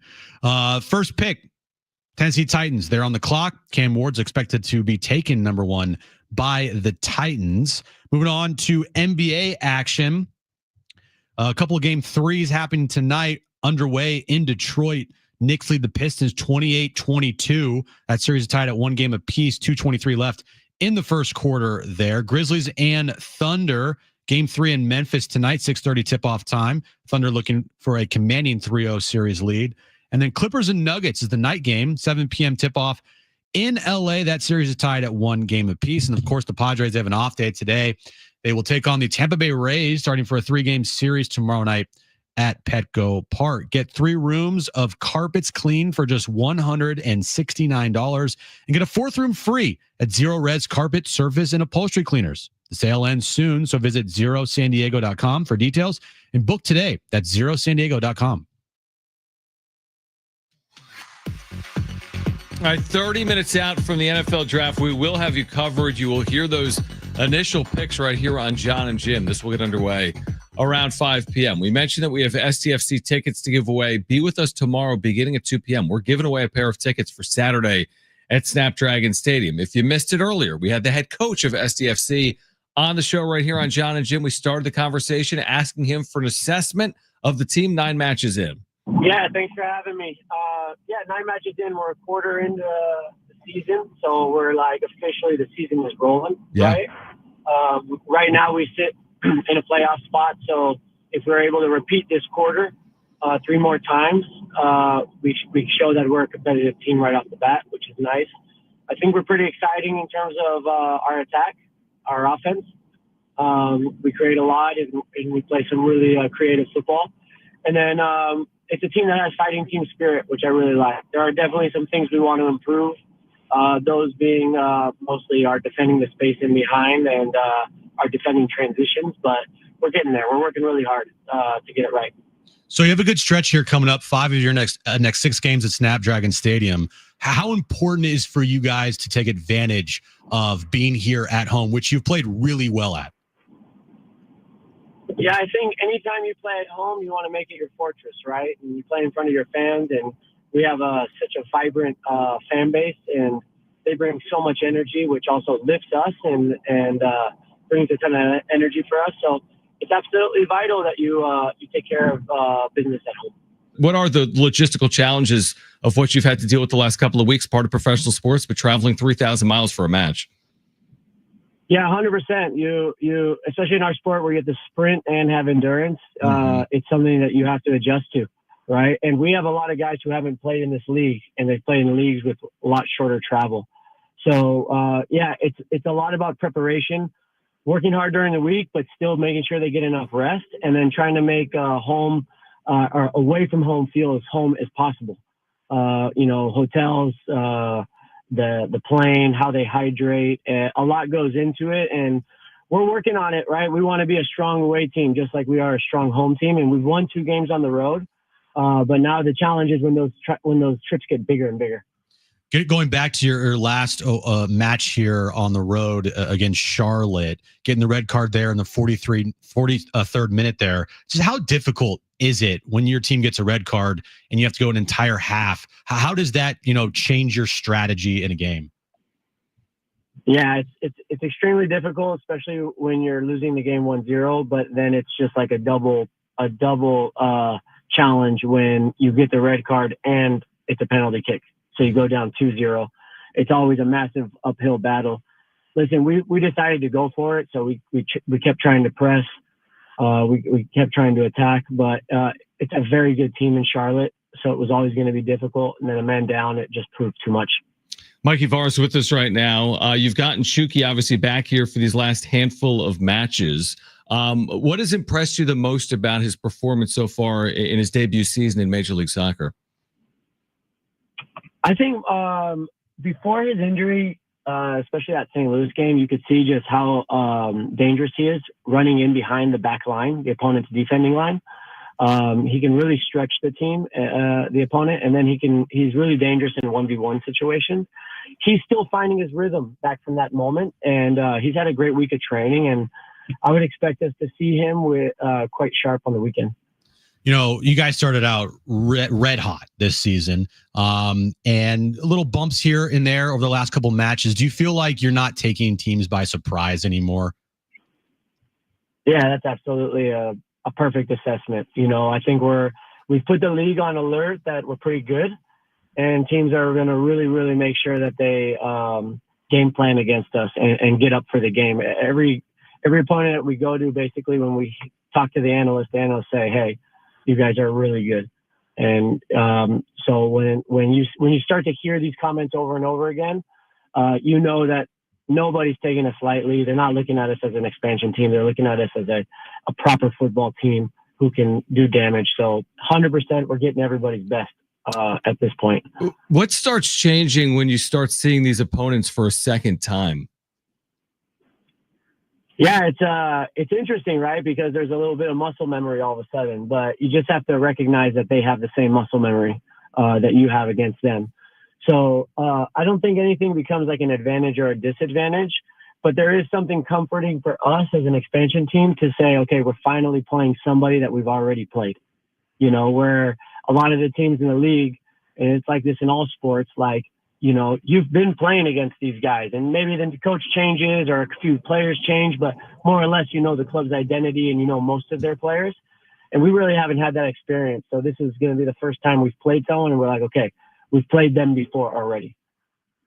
We talked about, you know, how important it is for you guys to you know, hold serve at home, to make that your fortress, as you said. Through the first 4 home matches this year, just overall, your thoughts on the crowd, the atmosphere, and how it's been to play at Snapdragon so far this season. A complete privilege and honor. I mean, the everybody in San Diego is just so energized by this, and you know, you go to a Padres game and you just feel the energy at the Padres game. Then you come to our game, you feel the energy at our game, and it's like it's just a sports town. And I think everybody's so proud of San Diego being part of the community. And then when there's a sports team here, they want to all jump in. They want to jump all in, and we can feel that, and we love it, and we want that to continue, and know that we're doing our part to work hard and make sure that we make everybody proud as well. This is a rarity, right? Playing in the middle of the day in Major League Soccer. Most of the matches are played in the evening at 7:30. This is this the first daytime match for SDFC? It is, right?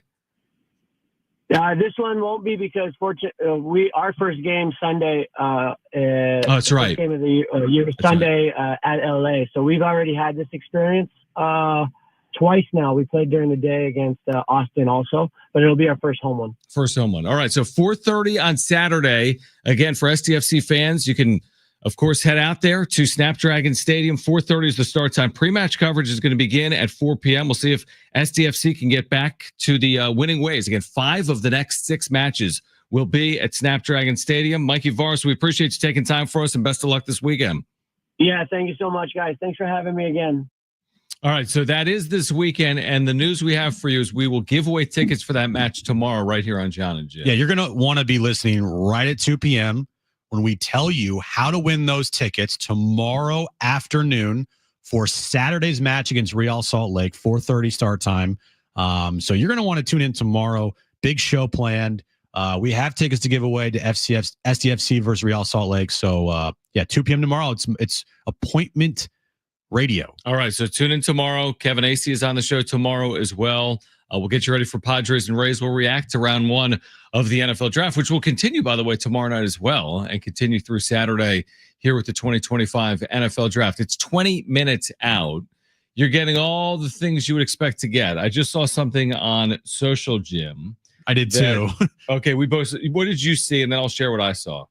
So from Jay Glazer, who hasn't really broke any news in the last couple of years. He just is kind of there. Right. He said Jaguars and Browns trade looks like it could go down, and talks are happening. Oh, then he said, then this is where you're talking about like people are saving their butts. Yeah. He goes, but nothing done till done, obviously. Well, does that mean it will get what does done? That mean? Yeah, like nothing's done till it's done. Well, huh? Yeah. Okay. Well, here's what I had. Someone's like, the first comment, damn it, Jay, you might as well have just said nothing. Nothing. It's the same. Well, how about this? CBS, NFL insider Jonathan Jones. Okay. Oh, yeah. Do you know who I'm talking about? No clue. This is direct quote. I could see as many as double-digit trades tonight. Good. Chaos. Give it to me. I mean, is that possible? 10 plus? Sure. For 32 picks? Do it. Why not, right? Why not? It's just, I want trades galore. Every pick is traded. No one pick. Just keep trading. I just want all trades. Yeah. We love the trades. Oh, I love the trades. We're here for the trades. Because then the speculation begins. Like, they just traded up for Shador. This is what I'm hearing. This is what I'm hearing. Right. You know what I'm hearing? What? I don't know. Are you hearing that the Jags might be talking to the Browns, but nothing's official until it's official and it might not happen? I'm definitely hearing that. It could become official, but also nothing could happen at all. Exactly. So anything could happen tonight. That's what makes it intriguing. Anything can happen tonight. And there will be picks that are vilified. There'll be trades, and nobody really knows how this is going to pan out until we get the season underway and beyond just 2025. Yeah, exactly. All right. On the other side, we're getting you ready. Moments away from the 2025 NFL draft. You will hear those initial picks right here on John and Jim. San Diego Sports 760. We're here until 6. Don't go anywhere. Draft about to get underway. John and Jim.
All right, minutes away from the 2025 first round NFL draft. Green Bay, Lambeau Field. That looks very claustrophobic to me. To be there watching from the parking lot venue. In the middle of that crowd. To just be in there. Just stand there. Well, it looks to me like, hey, look at this cool concert I'm at. But there's no concert. No. Well, they're playing music now. They're playing music, maybe some anthems. They're doing the anthem, yeah. Yeah. Again, now, would I go? Like, is it on my bucket list? It's not. It's not on my bucket list. Now, if I was just in town, like if someone told me, hey, the draft is tomorrow and you're in Miami, want to go? Yeah, I guess. But it plays out over a long time. How long will the first round of the NFL draft be tonight? 4+ hours, right? 4 hours? Yeah, probably. Probably about. I mean, it's 8:00 Eastern. I doubt it goes I don't know what 3.5 hours. 8:30 our time. Okay, so 3.5 hours. Is it 10 minutes per pick now? They used to do 15. They narrowed it down to 10. Thank goodness. Yeah, so 3.5 hours. Okay. Yeah, I could do that if I was in town, but I don't know if I'm going to go fly to Lambeau Field for this.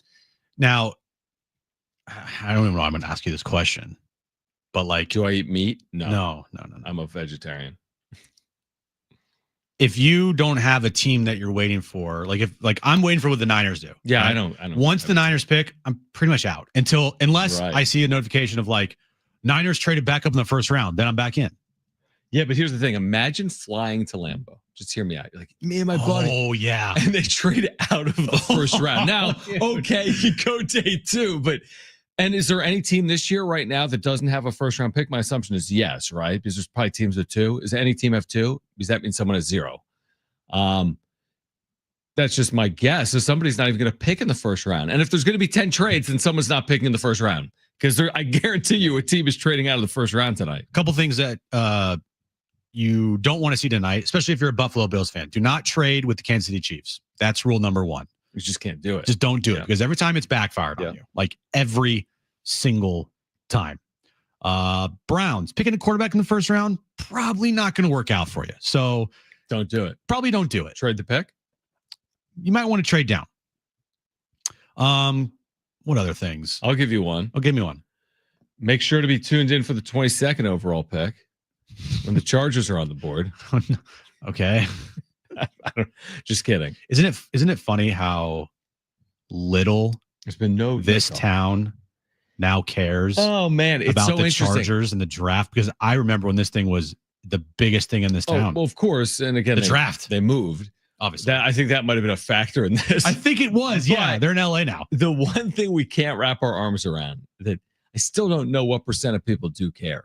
They might not tell you they care, They're and they might fans. They might hate, which still is a level of care. Like if you don't like something, you might tune in to see them not succeed, to see them fail. Hate watch. Well, the pendulum has definitely shifted because the Padres have done such a fantastic job in this town, becoming the must-see attraction.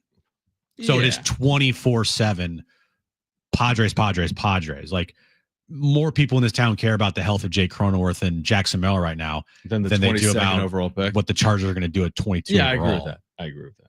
Now, the overall NFL draft, I do think a lot of people do care about that because it's NFL and NFL is king, not in this town, but it is king and it's the draft. Nothing else is going on tonight. There's no Padre game, so you got your NBA games. Did you say the Lakers play tonight or not? No, they do not. Okay, but there's NBA playoff games, but you're right. Of course, there's a lot of eyeballs on the NFL draft, even if you're not a big fan or even if you don't have the NFL in your city. What do you got? Every team still owns their first round selection this year. It's the first time this has happened in the common era that all 32 teams have. That's amazing to me. Wow. That's amazing to me. But with all that being said, let's say you go there and then your team trades out of the first round because someone's going to trade out of the first round tonight. But you're right on the Chargers, Jim. I mean, there's nowhere near the level.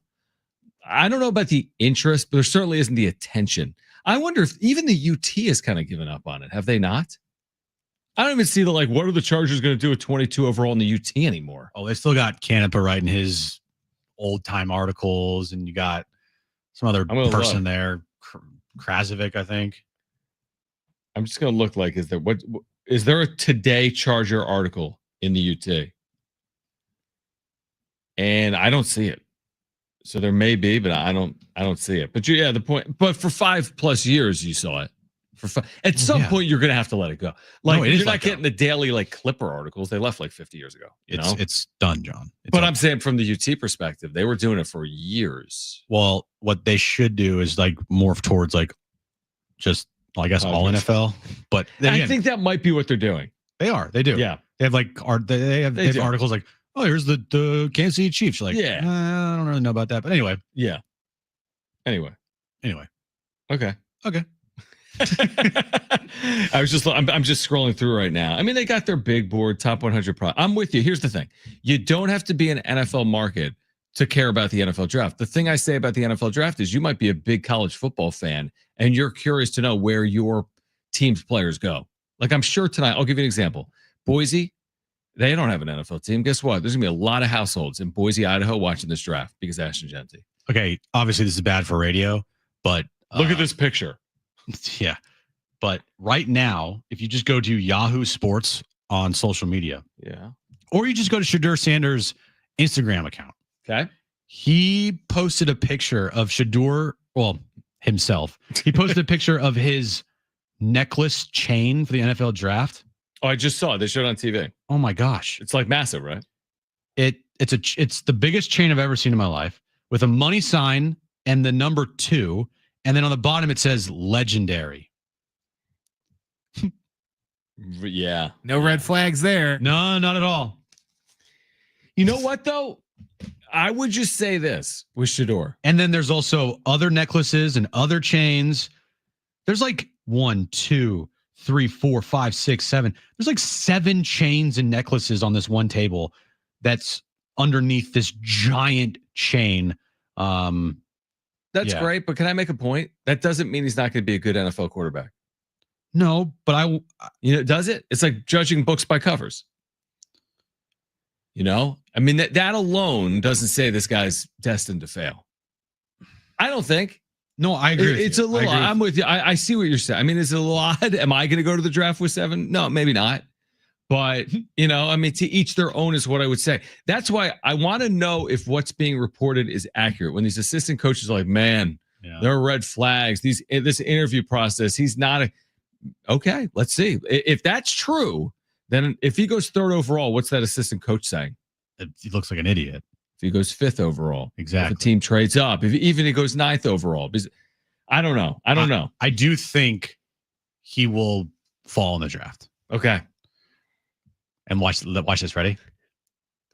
Or he might get taken top overall. I think he'll either fall or maybe surprise. Yeah, he could probably fall, or he's going to probably get picked like top 5. Yeah, exactly. Cover every basis. But you are, the one thing that's unpredictable here is you can't predict what team is going to trade up to take a player. No. So the other 31 teams might not have done something that the one team did. And there are teams working in the shadows right now. Yeah, of course there are. Like, we don't know anything. We're going to be like, wait, this team traded up to where? Yeah. If it happens. That's exactly because right now all the talk is of the Jags and the Browns, but what? Like, no one's talking about the Cowboys moving up. Or the Cowboys moved up to number 3. Like, what if the Chargers moved up to the top 10? I'm just throwing random teams out there. Okay.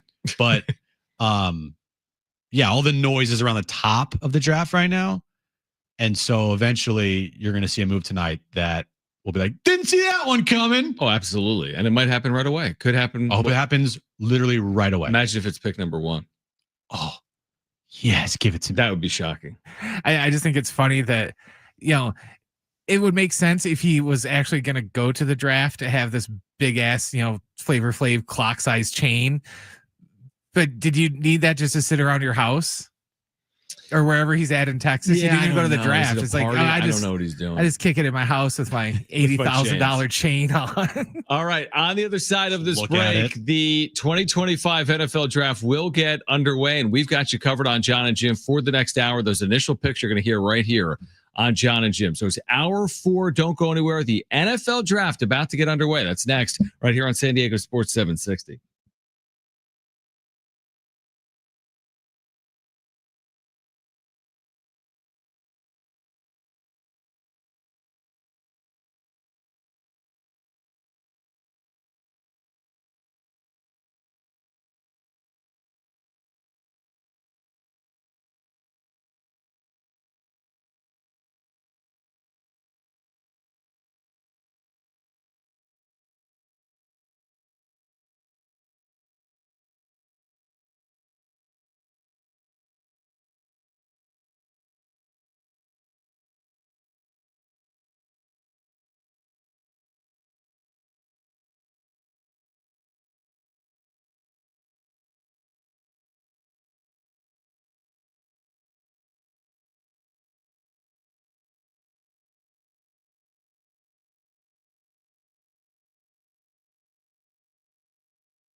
All right, this update is brought to you by Progressive Insurance. The NFL draft is moments away. The Tennessee Titans are on the clock. They have the number 1 overall pick. Padres, they have an off day today. They will start a 3-game series with the Titans. Oh my God, I'm an idiot. They'll start a 3-game series with the Tampa Bay Rays tomorrow night at Petco Park. I did say Titans. Titans were on my mind. 6:40 first pitch. Michael King on the mound for the Padres. An NBA playoff action happening right now. A couple game 3s happening tonight. The Pistons and Knicks. Knicks lead the Pistons 39-37 with 6:53 left to go in the first half there. That series is tied at 1 game apiece. Thunder and Grizzlies game 3 in Memphis tips off at 6:30. And then Clippers Nuggets. That series is tied at 1 game apiece. Tips off at 7 p.m. Progressive Commercial Insurance can protect your small business with over 30 coverage options, an easy-to-use mobile app, personalized discounts, and more. Get a quote in as little as 6 minutes at progressivecommercial.com. Discounts and coverage selections not available in all states or situations.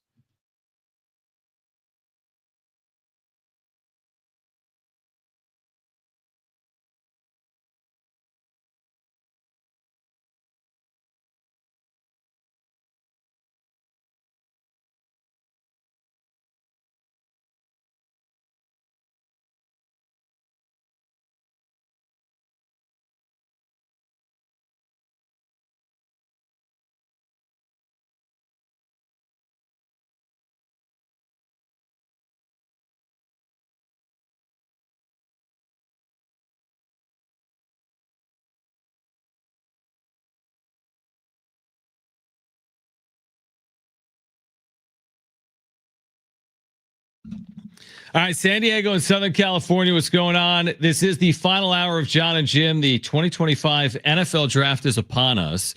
And to follow up on what Jim just said, everyone wants to know, who will the Padres take? This is a huge draft for the Padres. I said the Padres play the Titans tomorrow.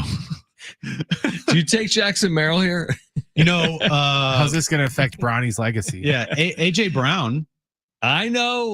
Was drafted by the Padres. Yep. I know. And then drafted by the Titans. Yeah, that absolutely Tony Gwynn. Yeah, was drafted in the NBA and Major League Baseball the same day by 2 San Diego teams, the Padres and the Clippers. So yes, but I don't think the Padres are selecting anyone here tonight. We're moments away from getting this underway. The Titans will be on the clock. I mentioned this yesterday, that the amazing thing about the reason a lot of us love sports is how unpredictable it is. But even something like the draft, which is completely unpredictable, but the number 1 overall pick in all likelihood is going to be this Cam Ward, right? The quarterback out of Miami, who started his career at Incarnate. What is Roger Goodell doing? Thanks. Okay, I appreciate you. They're riding bikes. I'm sorry, I had to just cut in there. Did you though? Don't worry about the spectacle. Okay, we'll wait for the picks. They're doing bikes all night because of the training camp thing with Green Bay. They always have kids. Of course, they ride the bikes. So the draft picks are going to ride bikes out of the tunnels. You know.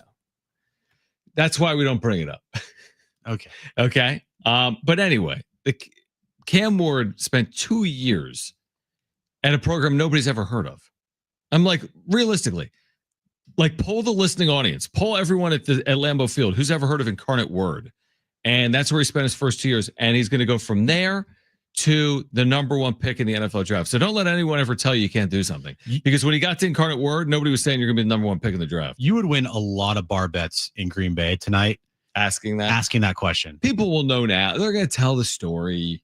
You know, the story's going to be told. A lot of people don't know that. No, 99%. They'll say Miami, and they don't realize that he started an Incarnate Word. And even before Miami, because it's the transfer portal era, he was at Washington State. Yep. So Incarnate Word, Washington State, then Miami. And I think he's actually the all-time leader in touchdowns thrown, because they put it on the bottom line, like 158. Now he had an extra year, maybe an extra 2, I don't know, because of COVID. But the expectation is it's going to be a Cam Ward's night. And then that's where things could get interesting. Right. That's what Jay Glazer was just saying, Jim, right? That expect anything from 2 to 32. Anything could happen. Or expect nothing, John. Anything or everything. Expect everything or expect nothing. What do you... Somewhere in between. Like, okay, when this show is over, are you heading home and You're going to throw this on, maybe make a little dinner. Like, what's your level of intrigue here? Not just as a Niners fan, but for the night. First round, a lot of highly visible names. You can watch this thing start to finish tonight? No, my No, I'm not going to do that, John. No, that's a long time, John. Okay. I will absolutely be glued and locked in up until the 11th pick. And then you can take a then I'm good. Now, what about the text you get? Hey, we traded back in. Then I'm back in. 31. Because you know what happens? And for a lot of fans, myself, what I do is once my team, drafts whoever they draft, I immediately go to YouTube. I immediately look at that person's highlights. Everything. I immediately go find a podcast talking about it in real time that actually knows what they're talking about, like cover the team and whatnot. Yep. I immediately then look up, what they did in college, and that consumes the rest of my night. Which is fun. I mean, that's what you should do. Yeah. Yeah. And then over the weekend, you find out about the next picks. But the thing is, there's multiple picks. Like the weekend, you could all of a sudden be looking at 3 picks and a range of 40 picks. Especially with the Niners, because they have all these picks this year. 11 picks this year in 7 rounds. Tied with the Ravens for the most in the draft. Mm-hmm. So first round. Once my team picks, and I'm sure a lot of this, if you are a New York Giants fan, like Thor. As soon as the Giants pick at number 3, he's good. He'll be pissed off about whatever happens, and then he'll, consume that whatever that pick is, that content there, and keep an eye on the rest of the draft. But you're not heavily as invested. At least for me, I'm not like, who's at number 26?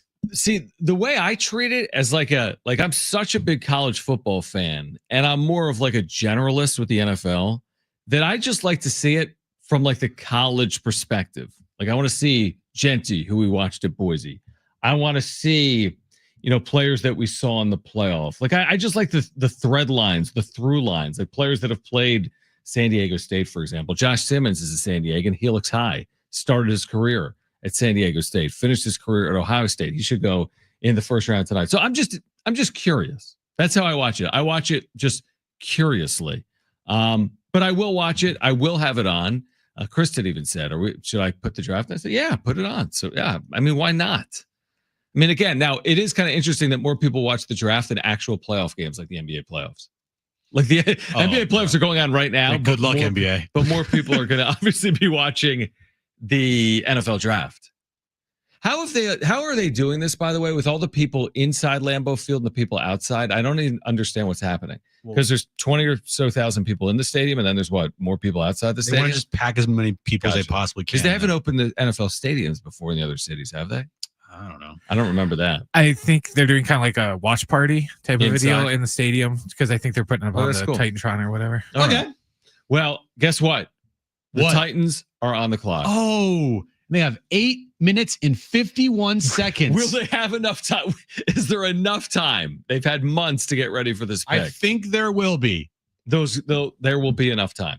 There will be. There's nothing more annoying than if you're the number 1 pick in the draft, if you take this thing all the way down to a minute. Guys, you know where you're going here. We've had all off season. Do you think if you know where you're going with the first pick, would you even pick up the phone if someone called? Yes. You got to entertain it. You have to. You never know what they're offering. Because they could be like, we'll offer you 6 first-round picks in the future. Like, what? What'd you say? Huh? We will give you Anthony Davis. For Luka. We'll give you an aging superstar who's always hurt for the best player in the sport. Would you consider that? Sir, this is a football team. Yeah, I know. This is becoming a formality because they just showed the Titans on the phone, and now Cam Ward is on the phone. So this is going to become a formality. Mm-hmm. The Tennessee Titans will have their future quarterback. Will he be a franchise quarterback? Nobody knows. But Cam Ward appears to be headed to the Tennessee Titans with the first overall pick. How do you see that fit, Jim? Can you break that down for us right now? There's nothing funnier than like people trying to break down the fit that have no idea what they're talking about. I don't want to break it down a fit. I know, I'm kidding. It's ridiculous. Well, that was like an hour ago. They're like, who's going to win the NFL Defensive Rookie of the Year? It's like, we don't even know who's going to play for who yet. You're going to talk about who's going to win Rookie of the Year? Yeah, exactly. Doesn't make any sense. It really doesn't. By the way, before the first overall pick, They're talking about Shedeur Sanders, which is more proof that he will be the number one story in the first round. I think he is the player that carries the rate. If we hear about record ratings, I think they credit Shedeur Sanders. Because if he slides, people will be tuned in because they want to see when he gets picked. And you notice that the moment the draft starts, the first player we see highlights of is not Cam Ward. It is Shedeur Sanders. So that has to be with intent. And they know that he's going to draw eyeballs to the television over the next 3 hours. They know what draws ratings. Well, they aired the college football games that had tens of millions of viewers for Colorado the last 2 years. If Shedeur Sanders had a different last name and Dion wasn't his dad, I don't think it would be the same intrigue. Yeah, definitely. But because Dion's his dad and because it's Shedeur and there's been speculation around him as far as, dropping in this draft, and he is looked at as one of the top QBs in this draft, of course, they're going to milk this thing as much as they possibly can. Yeah, we're like, the first person we're talking about is Shedeur Sanders. We all know Cam Ward's getting taken number one. Yeah, exactly. It's like, what? Yeah, it really doesn't make much sense. But hey, Tennessee, come on, what are we doing here? Yeah, like, come on, like we got dinner plans. Well, they're making their selection, I believe. They're all talking to him. Oh, we're so happy that you're going to be on our football team, and we can't wait to get started. All those social media videos that are coming out tonight from all the different teams. Yeah, of course there is. All right, so what does this draft order even look like? So Tennessee's on the clock, Cleveland picks second, and the Giants pick third. And then the Patriots pick fourth, the Jags pick fifth, the Raiders pick sixth. Make the Patrick Mahomes comp with Cam Ward. We've done that in the first 5 minutes. Creativity. Patrick Mahomes like. It's an interesting comp. Isn't comparing Patrick Mahomes to anyone a pretty interesting comp since he's arguably as good as it's NFL comparison? Patrick Mahomes. That's a pretty good one. Okay. Oh, wow. Okay. They just compared Cam Ward to Patrick Mahomes, and he hasn't yet played a snap in the NFL. All right, why don't we do this? We'll take a timeout. On the other side, you'll hear what it sounded like, assumingly with Cam Ward selected for the Tennessee Titans. When picks come in this hour, you will hear them right here on John and Jim in San Diego Sports 760. Here until 6. Don't go anywhere.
With the first pick in the 2025 NFL Draft, the Tennessee Titans select Cameron Ward, quarterback, Miami. Shocking.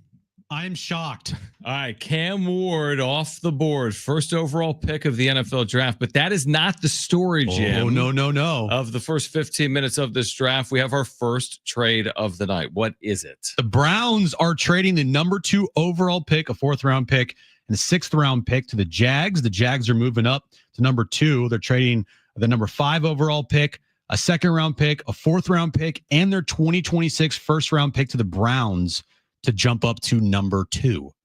All right. So Jacksonville has moved up 3 spots. Is this for presumably Travis Hunter?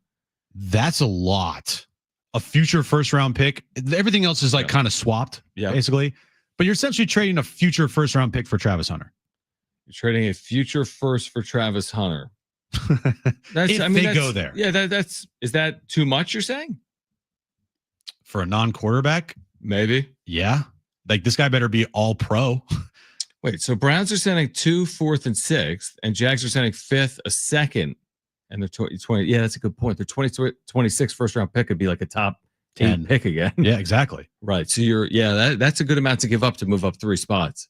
And it's not for a quarterback. And if I'm Cleveland, unless it is, but it wouldn't be because of Trevor Lawrence. Right. And if I'm Cleveland, I'm on board for that. Getting another first for next year. Yeah. Because you've dropped down just 3 spots. If you like Travis Hunter and Abdul Carter the same, or you just want an offensive tackle, like you're going to get a good pick at number 5. But if you like Travis Hunter and Abdul Carter the same, you could end up with neither of them.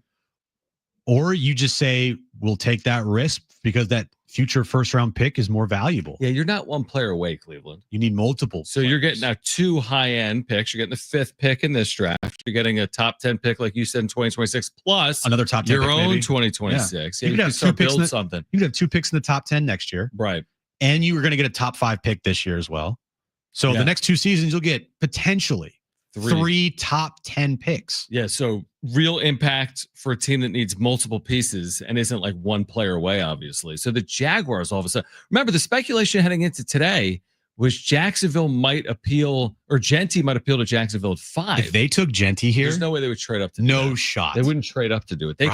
They would have taken Ashton Genty maybe, but not by trading up because there was no threat of him going 2nd overall. I'm always curious about what the thought process is in these draft rooms, because you're trading up for a player that's not a quarterback. I understand if it's a quarterback, like you got to get your guy. Travis Hunter might turn out to be a fantastic football player. Is he worth a 1st round pick before you even see him play 1 NFL snap? Yeah, it's an amazing point. It's a really good point. Now, is there extra value because he does play snaps both ways potentially in Jacksonville? Does that create additional value for the Jaguars? I mean, he's not on his phone. He is not.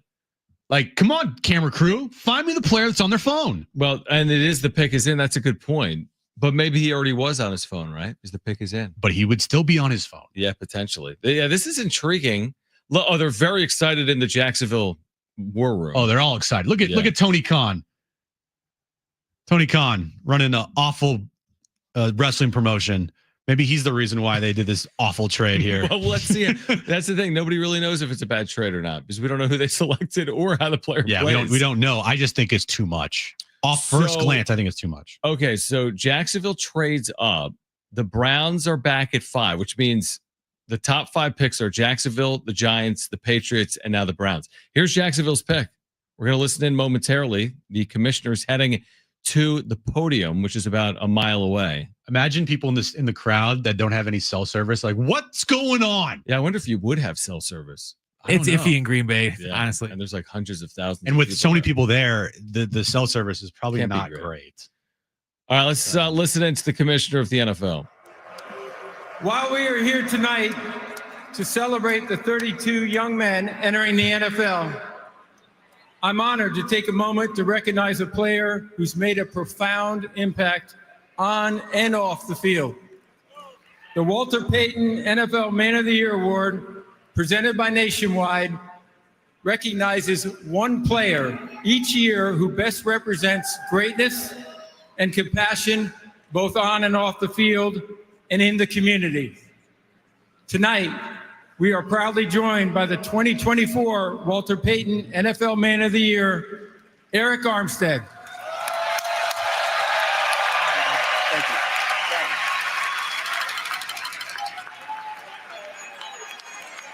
First off, Duval.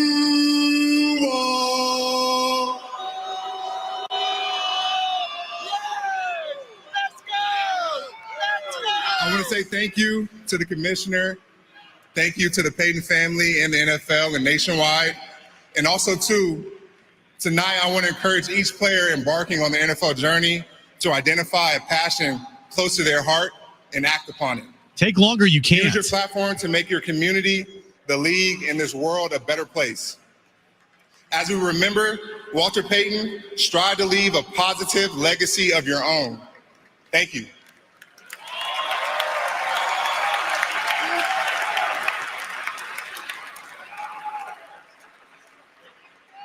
We have a trade. The Cleveland Browns have traded the second pick to the Jacksonville Jaguars. And with the second pick in the 2025 NFL Draft, the Jacksonville Jaguars select Travis Hunter, wide receiver, defensive back from Colorado. That took forever, but anyway, Travis Hunter, as expected off the trade, goes second overall. It wasn't expected Jacksonville would trade up necessarily for Travis Hunter, but he's off for Jacksonville. So the Heisman Award winner, who was with Shador last year, who's wearing a pink suit, is going to the Jacksonville Jaguars. Better be good, man, because that's a lot. Now, again, it's not like they're trading like their next six first-round picks. I wouldn't think it's their entire future. He's out of Florida, by the way. I was wondering that. He's out of the state of Florida, West Palm. He's supposed to go to Florida State. Yeah. So it makes sense. Hometown. There we go. Not hometown, but home state. Home state, yeah. We'll see. We'll see. They're going to need a lot, but Travis Hunter, I don't know, man. I'm going to have to see it. That's just me. Can you have his year, dude? Because he was hurt in 2023. Excuse me. Yeah, 2020. No, 4. Yeah, 2 years. No, 2 years ago was 2023. He was hurt. He's dancing on stage right now. And then is he live streaming this on Twitch? And they went, they go 3-9 in 2023? And then this year, he stays healthy. They put together a really nice year. He completely emerges. He wins the Heisman. Roger Goodell looks as big as Travis Hunter. That's the thing. He's not overly tall, as we've talked about. We talked about it yesterday. But man, that's a nice little year for Travis Hunter. You win a Heisman. You follow that up by going number 2 overall. Pretty decent few months. Very decent. Travis Hunter. Very, very good few months for him. Congratulations to him. But yeah, I don't know, man. You make the good point of, do you trade up in that situation that high in the draft for someone that isn't a quarterback? Well, the Browns didn't want him. And Travis Hunter, I bet the Jags were thinking, all right, he's either going to go obviously 3 to the Giants, but definitely 4 to the Patriots, right? So what does this mean for the Giants? Abdul Carter right in your lap, best defensive player available. Why not? The Penn State, New York Giant connection. Saquon Barkley, they've had a million over the years. Yeah. Might as well just I'd be very surprised if it wasn't Abdul Carter. Yeah. And it's a safe pick. If I'm the Giants GM and my job is on the line on what I do in the next, 15 minutes, then I'm going to take the safest pick possible. Now, the one thing was he wasn't healthy in the college football playoff. I don't know if that's a factor, but I think it will be Abdul Carter. Why don't we do this? We'll take another timeout. We'll come back with the third pick in the NFL draft on the other side. Don't go anywhere. It's John and Jim.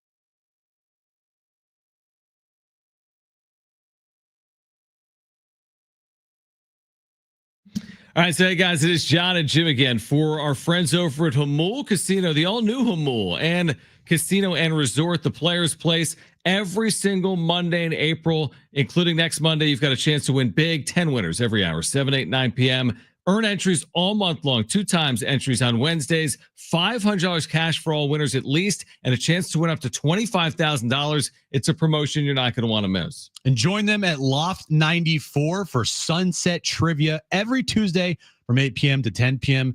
and compete for prizes at your favorite casino. Plus, enjoy 50% off classic sushi, nigiri, hand rolls, and any of their featured ramen bowls every Tuesday through Thursday, now through May 23rd. Exclusions do apply. And we're going to have to get back out there for endless dining. It's going on 5 nights a week, including over at Tony Gwynn Sports Pub, which is a phenomenal spot.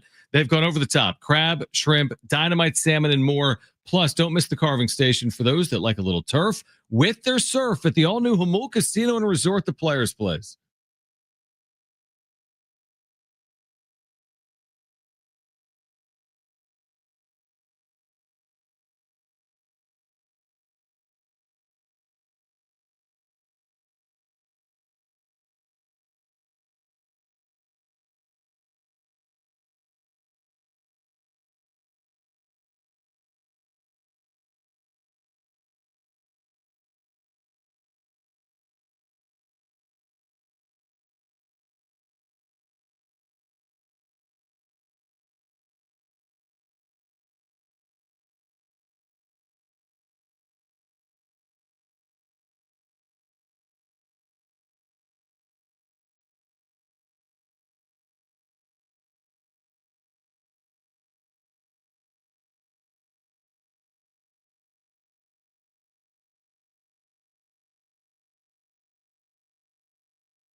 All right, this update is brought to you by, ready for it, John? Anderson Plumbing, Heating, and Air. The NFL draft is underway. We are 3 picks in. Actually, we're 2 picks in.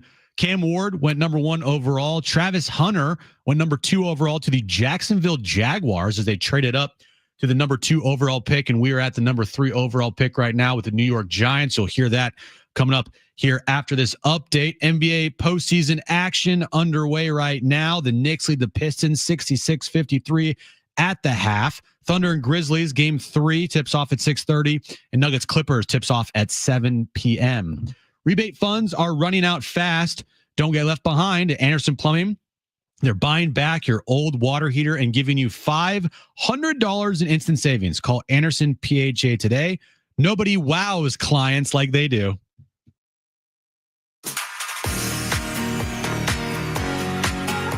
With the 3rd pick in the 2025 NFL Draft, the New York Giants select Abdul Carter, defensive end, Penn State. All right, we've been pretty good with our projections and our thoughts. Everyone knew Ward. We all speculated on Hunter after they traded up Jacksonville, and then Abdul Carter just made sense to the Giants. So 3 picks in, about 10% of the way through the first round. And now New England is on the clock at the 4th pick overall.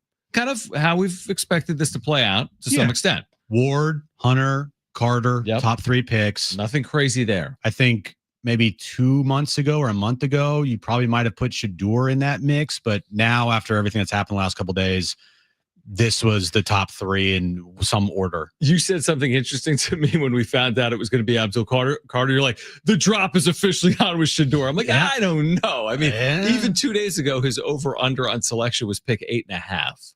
So it was never pick 3. So we'll see, is my point. Maybe he'll fall. Would you call it a fall if he went 9th overall to the New Orleans Saints? No, right? So he gets to the mid-teens, early 20s, that's a fall. Yeah, exactly. If he gets past 9 in the Saints and he's not drafted, then the official fall is on. Drop is on. Right, but we're not there yet. And it's kind of been chalk, other than this trade that played out that we've been talking about. Cleveland trading down and Jacksonville trading up. That'll be interesting to see how that plays out. With Jacksonville trading up to get Travis Hunter and Cleveland giving themselves an extra pick moving forward next year in the first round. I said it in real time. I don't like that trade for Jacksonville. You just thought it was too much. Way too much.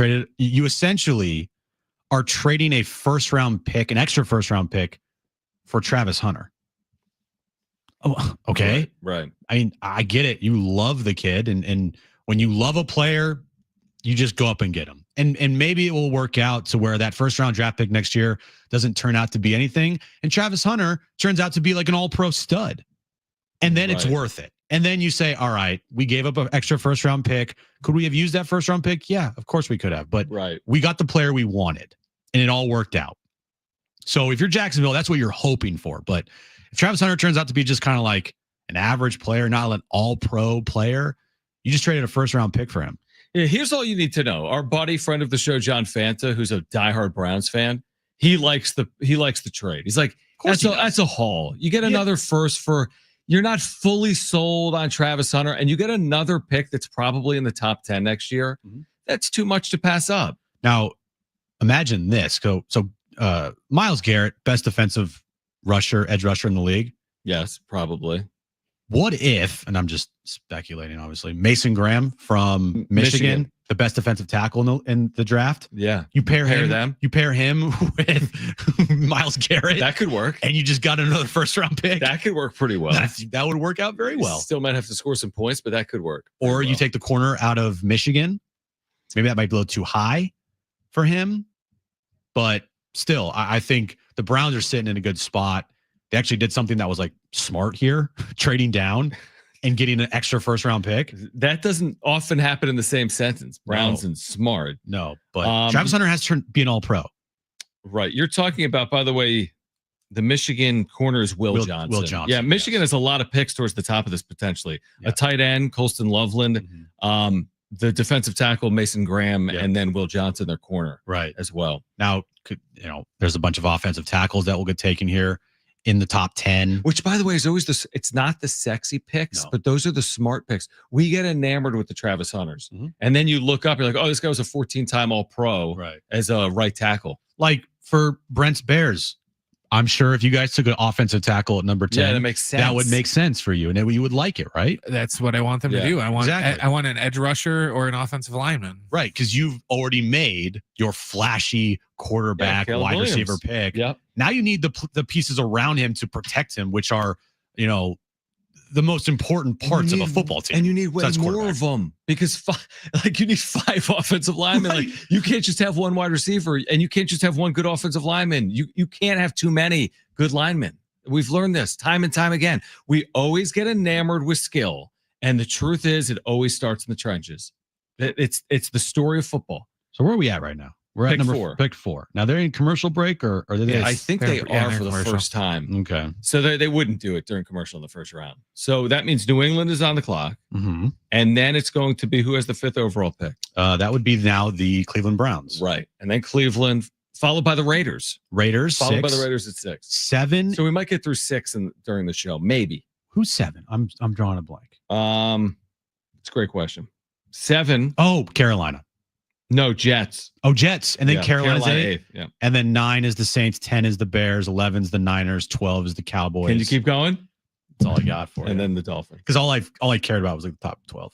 Can you go through the Padres schedule? It's like I do not want to know all 32. I don't want to go through the Padres schedule, actually, John. All right. So recapping quickly. Cam Ward as expected. Yes. To Tennessee. Yes. The only trade to this point was a significant one, with Jacksonville trading from 5 to 2 with Cleveland. Browns trading down to 5. They take Travis Hunter, the two-way star and the Heisman winner at Colorado. Then, as expected, the New York Giants take defensive edge rusher, linebacker at times as well, Abdul Carter from Penn State. So that's where we are right now. 3 picks into the 2025 NFL draft. And we are at number 4 with the New England Patriots. So you say this will be the first like unsexy pick of the night. Will this be tackle? I think it will be the first unsexy pick of the night. Nobody really knows a lot about tackles. Like, you know what I mean? You're not sitting there watching tackles. They're big. Yeah, they're big. They're big. Yeah, it's Mike Vrabel. He is a in the trenches type of player. And I think this is going to be an in the trenches type of pick. Let's listen in. In the 2025 NFL Draft, the New England Patriots select Will Campbell, tackle, LSU. There you go. On cue. There you go. On cue. So Will Campbell, the tackle. We just said it would probably be a tackle. Yep. So this has gone kind of according to plan a little bit, or our plan. It makes sense. It's you draft a quarterback last year in Drake May. You need so much help there, and if you believe in Drake May, which at times last year he looked like a really good quarterback. So protect him. Yeah, exactly. Simple as that. Don't overthink the room. Don't be like, ooh, shiny object. No, get the guy that's going to protect the investment that you made last year at the quarterback position. It's as simple as that. And then now at number 5, the Browns can go defensive tackle with Mason Graham. They can go offensive tackle if they want, but I think they're going to go defense. I like D tackle. I agree with you. I think that would make sense. 6 is going to be interesting with the Raiders. Genty's in play with the Raiders, I feel like. I also think for them as well, cornerback could be in play. They need so much as well. Yeah, they need a lot. You're right. Now, Nick Chubb gets hurt a lot. Do you think they would even consider taking Genty with his I don't think am I reaching? I have more needs than a running back if I'm Cleveland. No, I'm not doing that. Because they are, I mean, they plug and played Kareem Hunt last year, and I forget the other running back they had for him when Chubb went out, who was also really good. Yeah, but he just gets hurt a lot. That's why I'm not sure. I don't think so. All right, so Cleveland now on the clock. They wouldn't do it again. They wouldn't trade that again. Just keep going down. I mean, look, if someone wants to jump up to number 5 and from give them an extra 9, first-round pick next year, from number 10, you keep stockpiling. I don't think that's going to happen here. I agree with you. I'm sure there are needs. There's a number of obviously. I mean, at this point you have the pick of the litter. Only a couple of players are off the board at this point. Clearly, they weren't so enamored with Travis Hunter. I guess that's what it says by trading down. And I think. All you need is one team to love you. And the Jags loved Travis Hunter. Mm-hmm. And clearly it showed by doing what they just did. Yeah, absolutely. Yeah, 100%. When's the last time that's happened for a non-quarterback, by the way? What, top 5 trade up like that? Yeah, for a non-quarterback. I don't know the answer. That's a really good question. Again, you're going to see teams trade up all the time over the next couple of days. But not top 5. But not exactly that high in the draft. Because we, talking to Will Brinson the other day, I do believe that at some point in his career, Travis Hunter will gravitate towards either being a cornerback or a wide receiver. One or the other, yeah. He's not going to play both ways for his entire career. He's going to play both ways in year 1 just because that's what he wants to do. But then as his career progresses, he's going to be like, we need you to be elite in one area. Yep. And I don't really trust the Jacksonville Jaguars, coaching staff and front office to kind of put their foot down with him. Right. Like, Travis Hunter is probably going to, kind of walk all over them, in my opinion, as far as what he wants to do. Potentially. And so for Travis Hunter, if he turns into just a wide receiver, he could be a great wide receiver. Mm-hmm. But when's the last time someone traded up in the first 5 picks of the draft to get a wide receiver? It's probably been forever, truthfully. Yeah, it's probably been forever. All right, Cleveland's pick is in. Do we want to wait on this, Brent? Okay, we'll wait on the Cleveland pick, which is 5th overall. By the way, I think the 3.5-hour time slot is going to do it. Like this thing's moving a little bit. Yeah, right? We've done 5 picks in about 30 minutes or so. Well, they're probably told let's go. I think it's a better TV product when you do it in 3 hours as opposed to 6. When I was, you too, Jim, when we were kids, it took 6 hours. It took 15 minutes between picks. They've definitely sped it up for television, primetime Thursday night, Mhm. right? They've sped it up over the last decade. So I think it's a much better TV product. So I don't know how close we are, though, to this Cleveland pick here. Yeah. All right. So we'll So keep it close. here for a moment. Again, I'm seeing Yeah. reaction online Yeah. about the trade up for the Jags. Again, you traded a first round pick for a position player. Like not even a quarterback. Right. Like you traded up for a like wide receiver or especially a flashy wide receiver. Mm-hmm. Dude better be literally all pro day one, better than Justin Jefferson. Which is hard to do. I mean, there's been more rookie receivers that have done that recently, but that's hard to do from day one. Now it's reliant on Trevor Lawrence taking a step and not continuing to take steps back in his career, because that's what he's done the last couple of years. It's like, is Trevor Lawrence like a good quarterback? And he got all this money. Yeah, you got to imagine that sells some tickets too in Jacksonville, drafting Travis Hunter. And that's the one organization. There's like one or two teams that don't draw historically. They're playing games in London. Who they hire as their new head coach? I have no clue. But he had that cringy moment at the press conference when he goes, Duval. Yeah, it made no sense. And everyone's like, dude, no one. Liam Cohen. Who? Yeah, exactly. All right, Roger Goodell back to the podium. We are just moments away here from Cleveland selection. With the 5th pick in the 2025 NFL Draft, the Cleveland Browns select Mason Graham, defensive tackle, Michigan. Move over. Hey. Move over, draft experts. We're coming for you, Kuiper. John and Jim's got this covered, all right? I mean, you're 5 for 5 right now, I think. All right, we'll come back with the Raiders on the clock. 6th pick in the 2025 NFL Draft. That's next, John and Jim.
Final time on John and Jim. Let's listen in. The Raiders about to make their selection at number 6.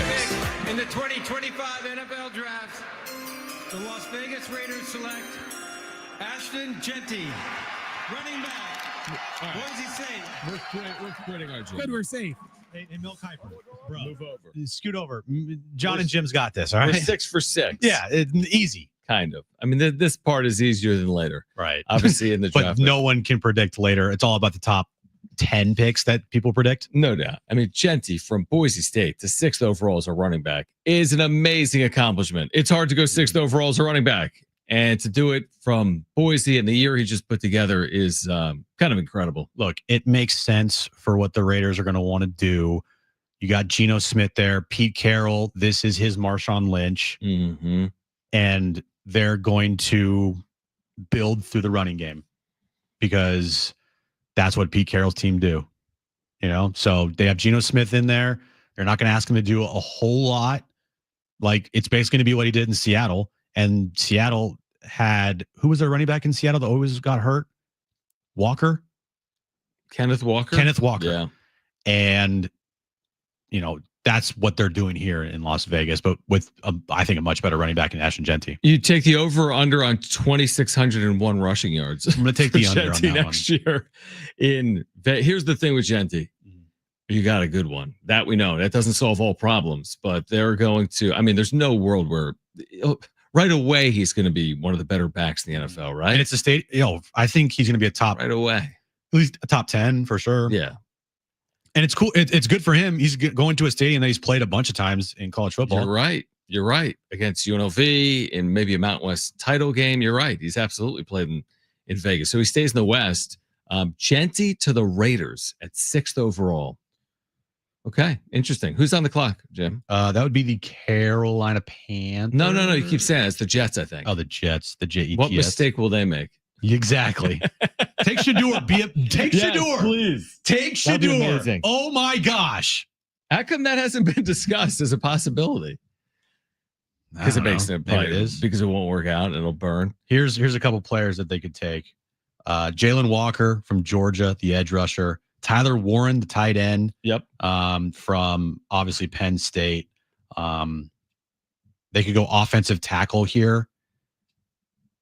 Maybe. Well, I need a prediction from you because this one's going to be solely. I'll make a prediction too, but who's your prediction? Because we're 6 for 6 basically, but we're going to differ here probably. I'm going to look at best available. Who are you going here? I'm going to go with. Let's say 3, 2, 1 and say the name because we might have the same name. Tell me when you're ready. Well, I'm trying to look for the name that I'm looking for. I don't have it. All right. I have a best available at ESPN.com, whatever you're looking at. No, I'm looking at draft top picks here. Right. I'll go. Let's see here. You go first. I'm going to go Tyler Warren, tight end. All right. I'll go Jalen Walker, edge rusher from Georgia. Yeah, that makes sense. I kind of like your pick more, but I'm just going to say Tyler Warren. Okay. Offensive lineman. Who's their quarterback? Well, that could be an issue, as in they don't have one. Who is the Jets? I don't remember who the Justin Jets. Fields. Justin Fields. Yeah. Okay. Yucky. Good luck. Yeah, have fun. Should be a big year. They have Tyrod Taylor too. Oh my God. Tyrod Taylor's on every team. Right. Who's the no, you know who's been on every team who is it? Josh Johnson? Yeah, he's literally been on every and team. He's still in the NFL. I know. I mean, every team to even the Alliance of American Football here in San Diego team. For a second, and then he went to the NFL. Yes, exactly. He has truly been on every team. Yep. Josh Johnson. The Fleet. Dude, that's a throwback right there. Quick story. I remember when you and Rich were doing play-by-play at the Q for the Fleet, and I was driving around and I was listening to the game on the radio. At the time, it was on Extra 1360. Right. And it was the end of the game. You might remember. It was a game-winning field goal set up by, I think, the former San Diego quarterback. No, I forget what team they were playing. Yeah, no, I remember this game. And as the field goal was about to be kicked, the audio went out. So I didn't know what happened. I forget what happened. Like, did it go in? I think they might have won. The radio literally went silent. I'm not sure what happened. And at the end of the game, you're like, and they lost. No, I don't. I'd love to know now what happened. I wonder if the internet even has San Diego Fleet all-time results. I'm going to try to find that. There you go. Once the show is over. Yeah. So we you're going. You're going tight end. I'm going edge rusher. I don't know if we're going to find out before the show ends, though. I'll find out through Twitter. Yeah, you probably will. I what the Raiders are doing offensively with Genty and Brock Bowers, it's pretty good. Yes, absolutely. Now, hopefully the offensive line is going to hold up, but still. I can't find what is happening here. There's been the biggest discussion so far in the draft actually hasn't been Shedeur Sanders. It's been this trade. Oh, yeah. The trade the trade, I don't know if ridiculed is the right word, but it's under a lot of scrutiny. The fact that Jacksonville, to move up 3 spots, gave up another first-round pick. To pick a wide receiver? Right, exactly. They didn't go get Cam Ward. An undersized wide receiver? Right. They didn't move to number 1. No. Yeah, it's interesting. There's been a lot of discussion about that. It really doesn't make sense. Probably not. But it's the Jacksonville Jaguars. They haven't made sense for a lot of their history. Makes the Browns look like the smartest team in the draft so far. They get the best defensive tackle in the draft in Mason Graham, a guy that everyone has, gushed over. They get an extra first-round pick next year, and they basically are just swapping everything this year in the second and fourth rounds. The big winner here? Us? Yeah, well, we've gotten all these right so far. 6 for 6. I guess we are the big winner. I was going to say every year now in London, you can watch Travis Hunter. Yeah, because every year the Jaguars will play at least one game in London, I believe. Yep. Still moving forward, including in 2025. That is a good point. Every year the Jags play at least one game in London, including this upcoming year. I want one more pick before we go, Jim. I gave you my pick. I know, but do you have anything on the internet that tells us who's going to go 7th overall? No, I got nothing. Do you want to just stay here until the end of the first round? No. Okay, I agree with that. Back tomorrow, full reaction plus Padres Rays. We'll get Neil Solondz and Titans, Padres Titans, and the Titans. But we'll get the voice of the Rays on the show, Neil Solondz. We'll talk to Kevin Acee. Talk about round 1 of the NFL draft and round 2 and 3 as well. You got a pick or no? No, I don't. But we also have SDFC tickets. So tune in tomorrow at 2. SDFC tickets for Saturday for our crew. Marshall back there. Thank you, man. Brent for Jim. I'm John. Keep it here. San Diego Sports 760. Okay.